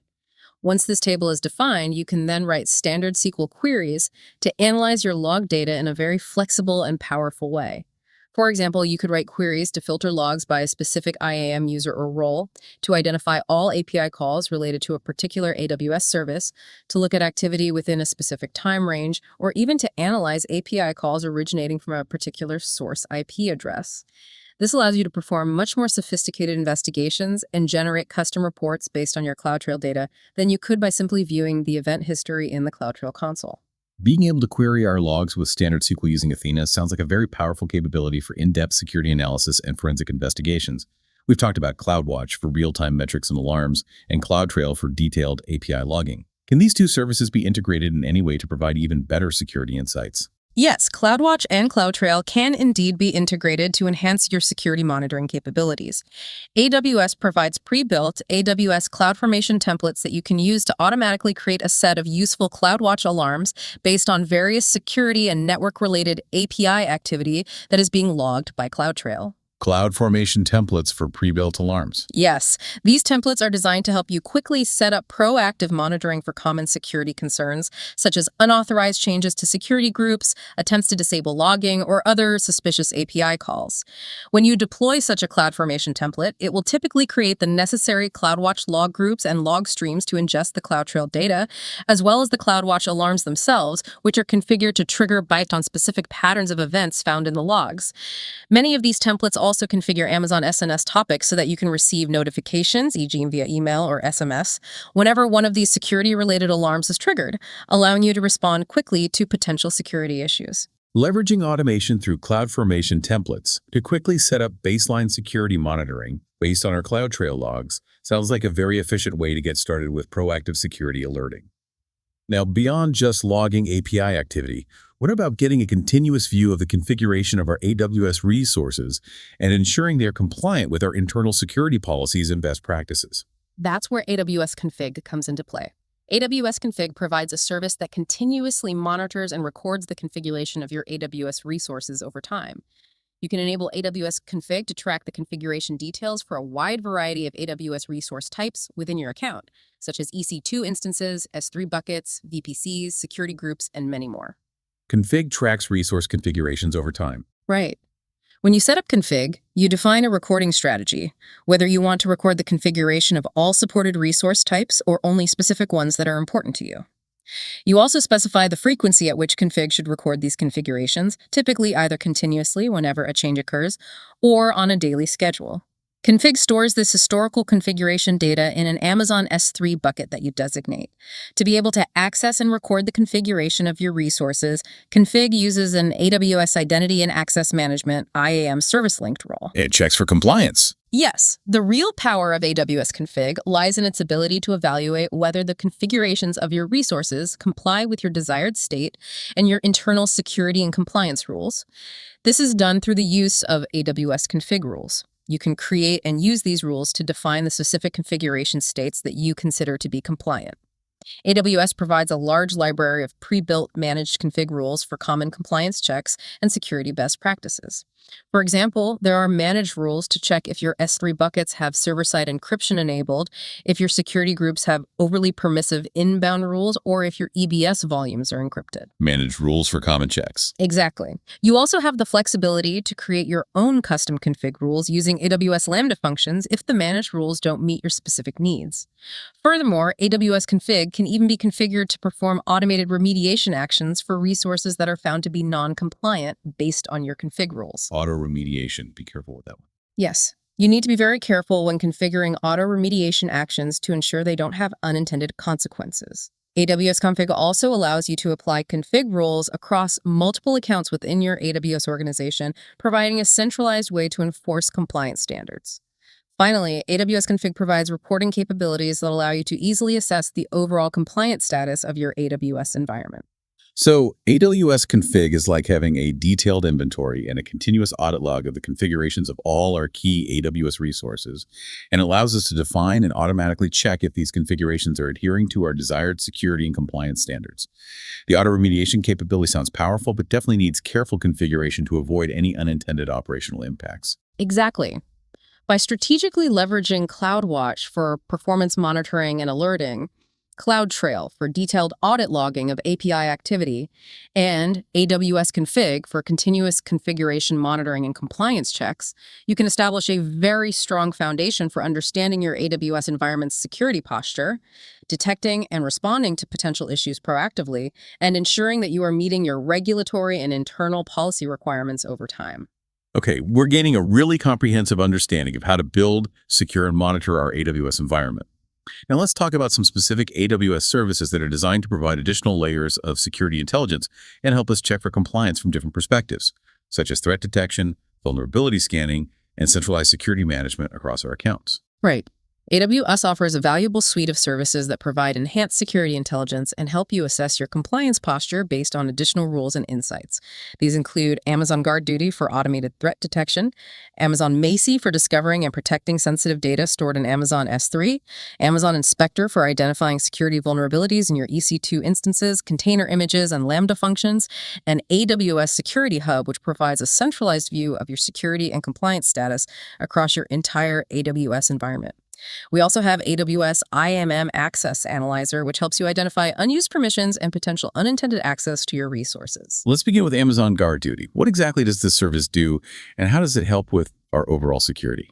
Amazon GuardDuty is a fully managed threat detection service that continuously monitors your AWS accounts and workloads for malicious activity and produces detailed security findings when it detects potential threats. You simply enable GuardDuty in your AWS account, and it immediately begins analyzing various logs and data sources in near real time. These data sources include VPC flow logs, which record information about the IP traffic going to and from your network interfaces in your VPC, AWS CloudTrail management event logs, which, as we discussed, record API calls made to AWS services, S3 data event logs, which track access to your S3 objects, DNS query logs, which provide visibility into DNS requests originating from within your AWS environment, Amazon EKS audit logs, for those using Kubernetes on AWS, Lambda network activity logs, and Amazon RDS login activity logs. GuardDuty analyzes a ton of logs automatically. It does. GuardDuty employs sophisticated techniques, including machine learning algorithms, anomaly detection, and integrated threat intelligence feeds, such as lists of known malicious IP addresses and domains, to identify unusual and potentially unauthorized or malicious activity. When GuardDuty detects a potential threat, it generates a security finding, which includes a severity level, high, medium, or low, to help you prioritize your response efforts. Prioritize findings. Right. GuardDuty also allows you to define trusted IP address lists, whitelists, and threat IP address lists, blacklists, by simply uploading files containing these lists to an S3 bucket and then configuring GuardDuty to use them. By default, most of GuardDuty's protection plans are automatically activated as soon as you enable the service, with the exception of features like runtime monitoring for EC2 instances and malware protection for S3, which you need to explicitly enable if you wish to use them. Mostly on by default. Generally, yes. GuardDuty is a regional service, meaning that the analysis and the findings it generates are specific to the AWS region where the underlying data was generated. For organizations that use multiple AWS accounts, GuardDuty supports the aggregation of findings from all member accounts into a single designated account for centralized monitoring and configuration. You can also configure GuardDuty to export its security findings to an S3 bucket, and you have the option to encrypt these exported findings using KMS for added security. Furthermore, you can integrate GuardDuty with Amazon Event Bridge, formerly CloudWatch events, to automatically trigger various actions based on the GuardDuty findings, such as sending notifications via SNS or initiating automated remediation workflows using AWS Lambda functions or other AWS services. So GuardDuty acts as an intelligent, always-on security analyst, constantly examining our network traffic, API activity, and other logs to identify potential threats and alert us to them with prioritized findings. What about helping us discover and protect sensitive data that we might have stored in Amazon S3? For the specific task of discovering and protecting sensitive data that resides in your Amazon S3 buckets, you would utilize Amazon Macie. Macie is a fully managed data security and data privacy service that uses machine learning and pattern matching to identify sensitive data across your S3 environment. Macie for sensitive data in S3. Right. To get started, you first need to enable Macie for your AWS account in the desired regions. Once enabled, you can create and run data discovery jobs. These jobs analyze the objects in your specified S3 buckets and attempt to identify sensitive data based on a comprehensive set of managed data identifiers, such as credit card numbers, AWS access keys, social security numbers, etc., as well as any custom data identifiers that you define. Uses patterns and ML to find things like credit card numbers. Exactly. Macie allows you to configure a designated S3 bucket where it will store the results of its sensitive data discovery jobs. It's important to note that these discovery results are typically retained for a period of 90 days. Macie charges for the amount of S3 content that it classifies during its analysis jobs, and also for the processing of AWS CloudTrail events that it uses to monitor S3 data access patterns. Similar to GuardDuty, Macie is a regional service and needs to be enabled separately in each AWS region where you have S3 buckets that you want to analyze. Regional service pay for what it scans. Correct. You can also configure notifications for Macie alerts using Amazon Event Bridge and Amazon SNS. By default, Macie automatically sends its findings to Event Bridge, which then allows you to set up rules to trigger various actions, such as sending an email notification via SNS whenever Macie detects sensitive data in a new location, or identifies a potential risk to your sensitive data. So Macie acts like a sensitive data discovery and classification engine, specifically for our S3 buckets, helping us understand where our important data is and alerting us to potential exposures or security risks associated with it. Now, what about identifying potential vulnerabilities within our running EC2 instances and other compute resources? That's where Amazon Inspector comes into play. Amazon Inspector is an automated security assessment service that helps to improve the security and compliance of your applications running on AWS by automatically identifying software vulnerabilities and unintended network exposure in your AWS workloads. Inspector for vulnerability scanning. Right. To begin using Inspector, you first need to activate the service. Note that AWS often offers a free trial period for new accounts. Once activated, Inspector allows you to create assessments to scan your Amazon EC2 instances for operating system and application-level software vulnerabilities that are commonly found in public vulnerability databases. Inspector also has the capability to analyze the network configurations of your EC2 instances to identify potential reachability issues, such as ports that are unintentionally open to the public internet. Checks software vulnerabilities and network exposure. Yes. Inspector offers both agent-based scanning, where you install a lightweight agent on your EC2 instances, and agentless scanning options. In addition to EC2 instances, Amazon Inspector also supports scanning for vulnerabilities in container images that are stored in Amazon Elastic Container Registry, ECR, and in AWS Lambda functions. When Inspector completes an assessment, it generates a list of security findings, which include detailed information about each identified vulnerability, its severity level, and recommended steps for remediation. Inspector can also generate and export a software bill of materials, SBOM, providing a comprehensive list of the software components that were detected on your scanned resources. So Inspector helps us proactively identify and assess potential security weaknesses in our compute resources, container images, and serverless functions, providing us with the information we need to address those vulnerabilities and reduce our attack surface. Now, we've discussed GuardDuty for threat detection, Macie for sensitive data, and Inspector for vulnerabilities. How do these different security insights come together to give us a unified view of our security and compliance posture? They all converge into AWS Security Hub. AWS Security Hub provides you with a centralized view of your security and compliance status across all of your AWS accounts and across different AWS regions. Security Hub ties it all together. It does. You start by enabling AWS Security Hub in your account. Once enabled, it automatically aggregates and prioritizes security findings from other AWS security services, such as AWS Config, Amazon GuardDuty, Amazon Macie, and Amazon Inspector, as well as findings from a wide range of integrated third-party security products. Security Hub also performs automated compliance checks against various industry security standards and best practices, such as the CIS AWS Foundations benchmark and the AWS Foundational Security Best Practices, many of which are enabled by default. Aggregates findings and runs compliance checks. Right. Within the Security Hub console, you can view a comprehensive dashboard that presents your overall security scores, the specific security standards you are being evaluated against, and the individual findings that contribute to your compliance status. Security Hub also offers a feature called Security Hub Insights, which are pre-configured and customizable views of your findings that help you to quickly identify and focus on the most critical security issues that require your attention. Insights help prioritize. Exactly. You can manage the integrations with other AWS services and third-party security products directly within Security Hub, allowing you to bring all of your security-related data into one central place. Security Hub also provides visibility into your usage and associated pricing. For organizations managing multiple AWS accounts within an AWS organization, Security Hub allows you to manage central configuration across multiple regions, accounts, and organizational units. And it provides a consolidated view of security findings across all of your connected accounts through finding aggregation. Security Hub sounds like the single pane of glass for our AWS security posture, bringing together findings and insights from very specialized services and providing us with a unified view of our risks and our compliance against established benchmarks. Finally, you mentioned AWS IAM and Access Analyzer. What role does that play in our security toolkit? Yes, AWS IAM Access Analyzer plays a crucial role in helping you to implement the principle of least privilege by identifying unused access within your IAM roles, IAM users, and IAM policies.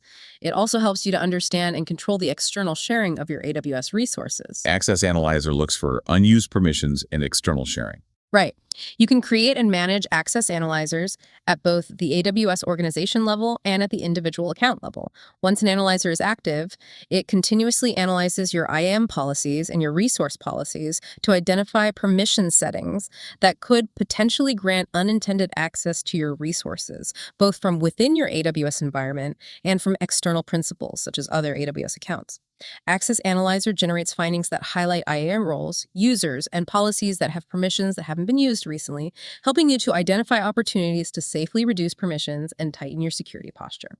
It also helps you to verify that your resource-based policies, like S3 bucket policies or KMS key policies, are granting access only to the specific external entities you intend and are not inadvertently granting broader public or cross-account access. Helps clean up permissions. Precisely.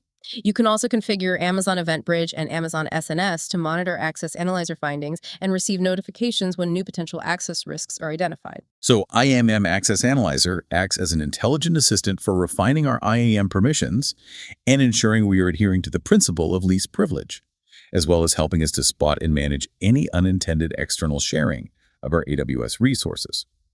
This comprehensive suite of compliance and analysis tools sounds absolutely essential for maintaining a strong and well-governed security posture within AWS. They are indeed invaluable. By effectively utilizing these services, you can gain deep insights into your security risks, automate crucial compliance checks, and respond promptly and effectively to potential security threats and vulnerabilities across your entire AWS footprint. We've covered an immense amount of ground in this discussion, ranging from the foundational security principles all the way to these advanced compliance analysis services.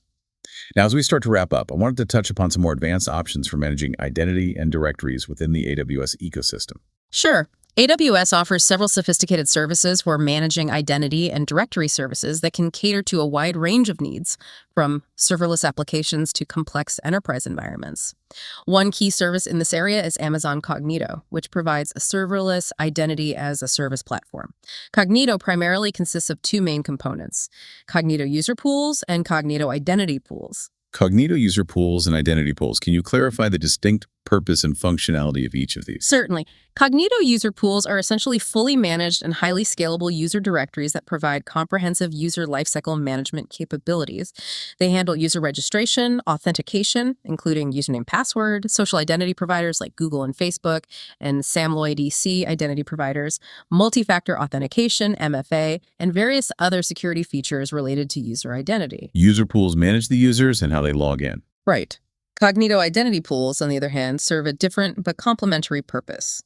Once a user has been authenticated, either through a Cognito user pool or an external identity provider, Cognito identity pools are used to provide those authenticated users with temporary AWS credentials. These temporary credentials allow them to securely access other AWS services such as Amazon S3, Amazon DynamoDB, or AWS Lambda, without the need for managing or embedding long-term AWS access keys directly in their applications. So user pools are for managing the users themselves and their authentication process, while identity pools are for granting those authenticated users secure temporary access to our various AWS resources.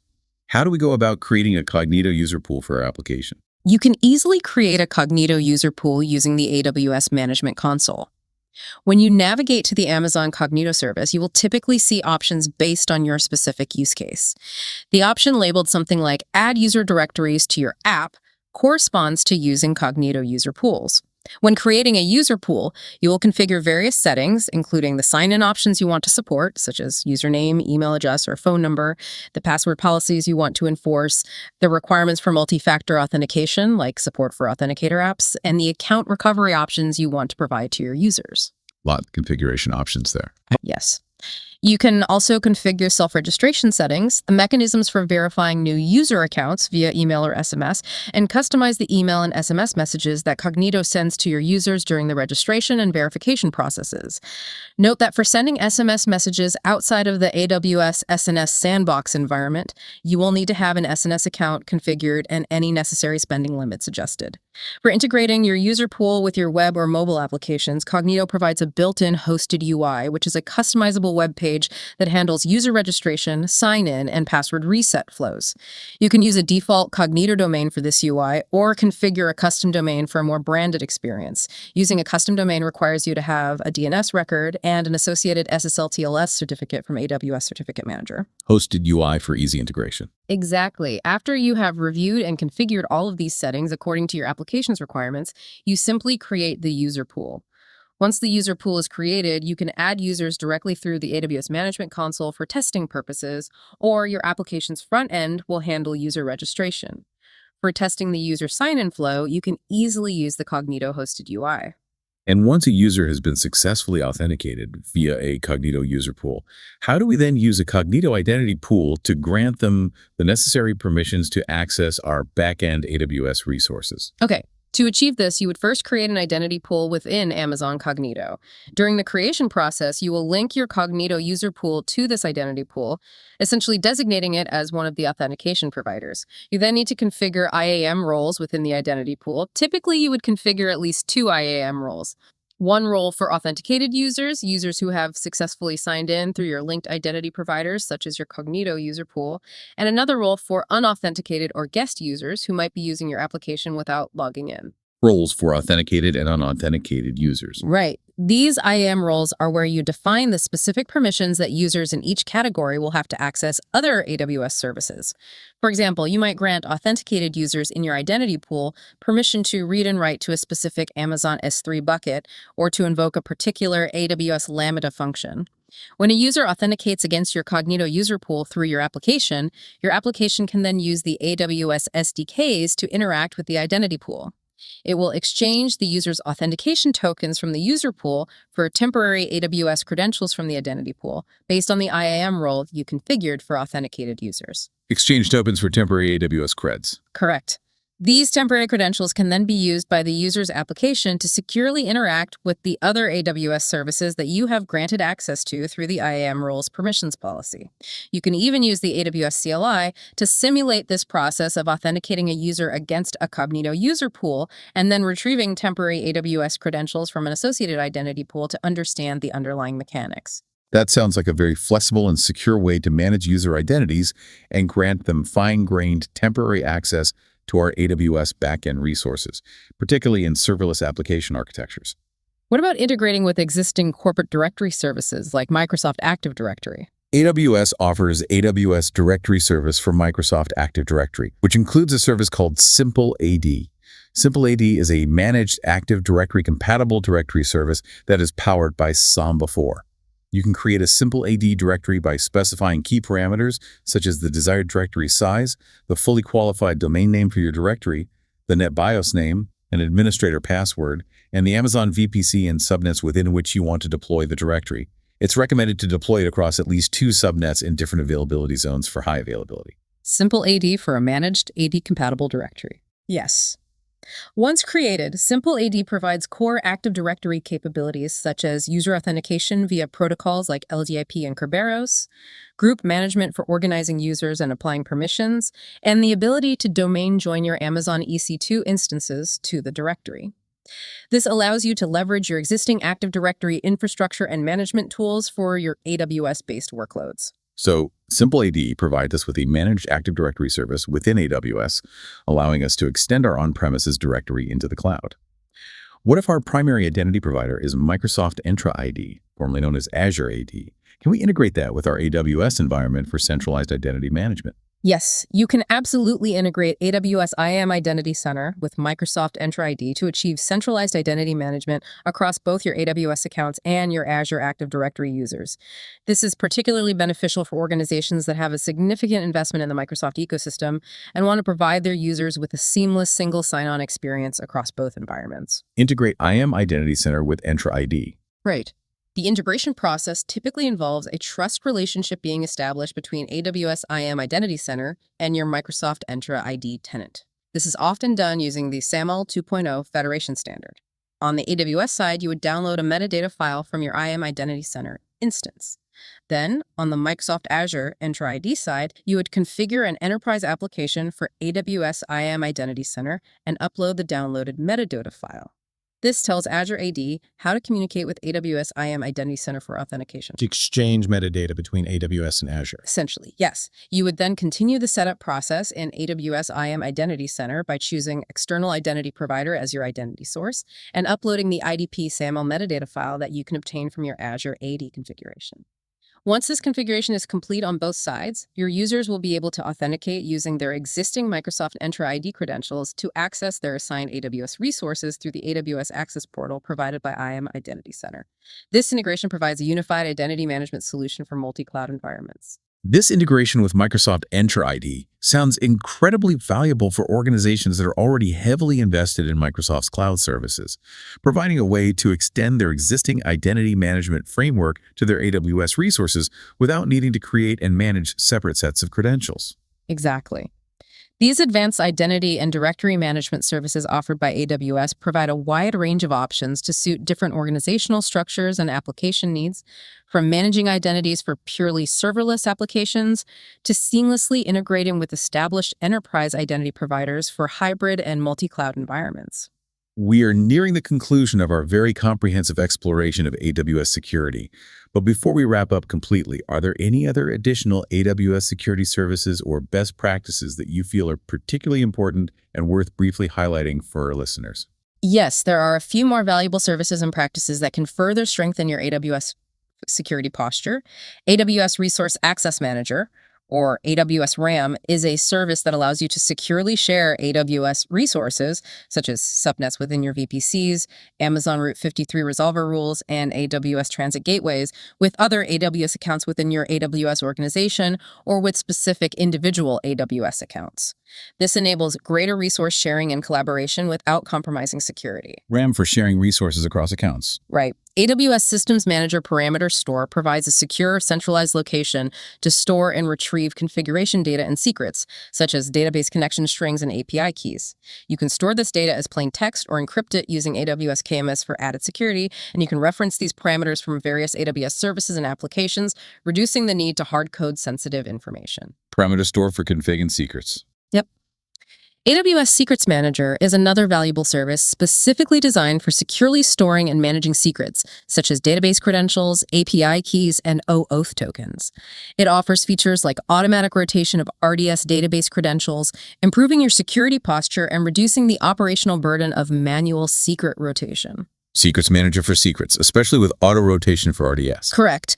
Instead of relying solely on EC2 user data scripts for the initial configuration of your EC2 instances, creating and using custom Amazon machine images, or AMIs, allows you to have pre-configured images that include all the necessary software and settings, leading to faster and more consistent instance launches with a hardened baseline. Use custom AMIs instead of just user data for consistency. Good practice.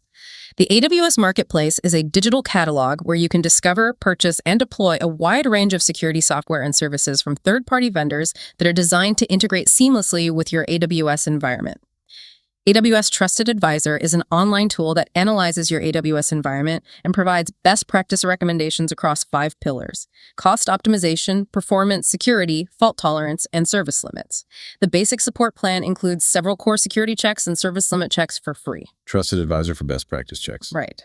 Finally, AWS Artifact is a free self-service portal that provides you with on-demand access to AWS's security and compliance reports, such as SOC reports, PCI DSS compliance documentation, and ISO certifications, as well as AWS online agreements. AWS Resource Access Manager for secure resource sharing, Systems Manager Parameter Store, and Secrets Manager for effectively managing configuration data and sensitive secrets, custom AMIs for consistent and secure instance deployments, the AWS Marketplace for a wide array of third-party security solutions, AWS Trusted Advisor for proactive best practice recommendations, and AWS Artifact for accessing crucial compliance reports.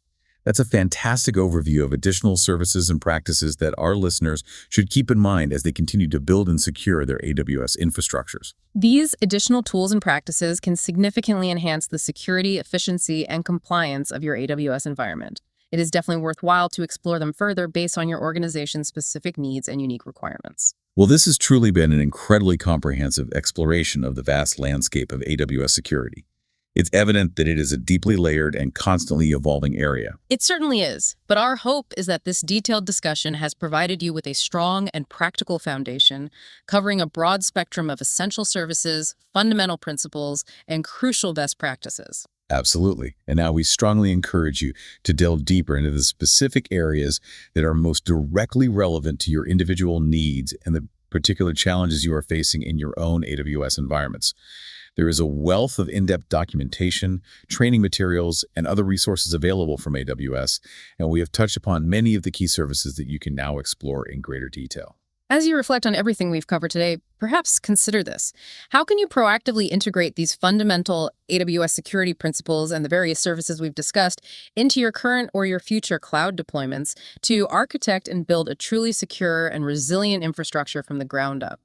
It is an ongoing journey of continuous learning, diligent implementation, and constant adaptation to the ever-evolving landscape of potential security threats.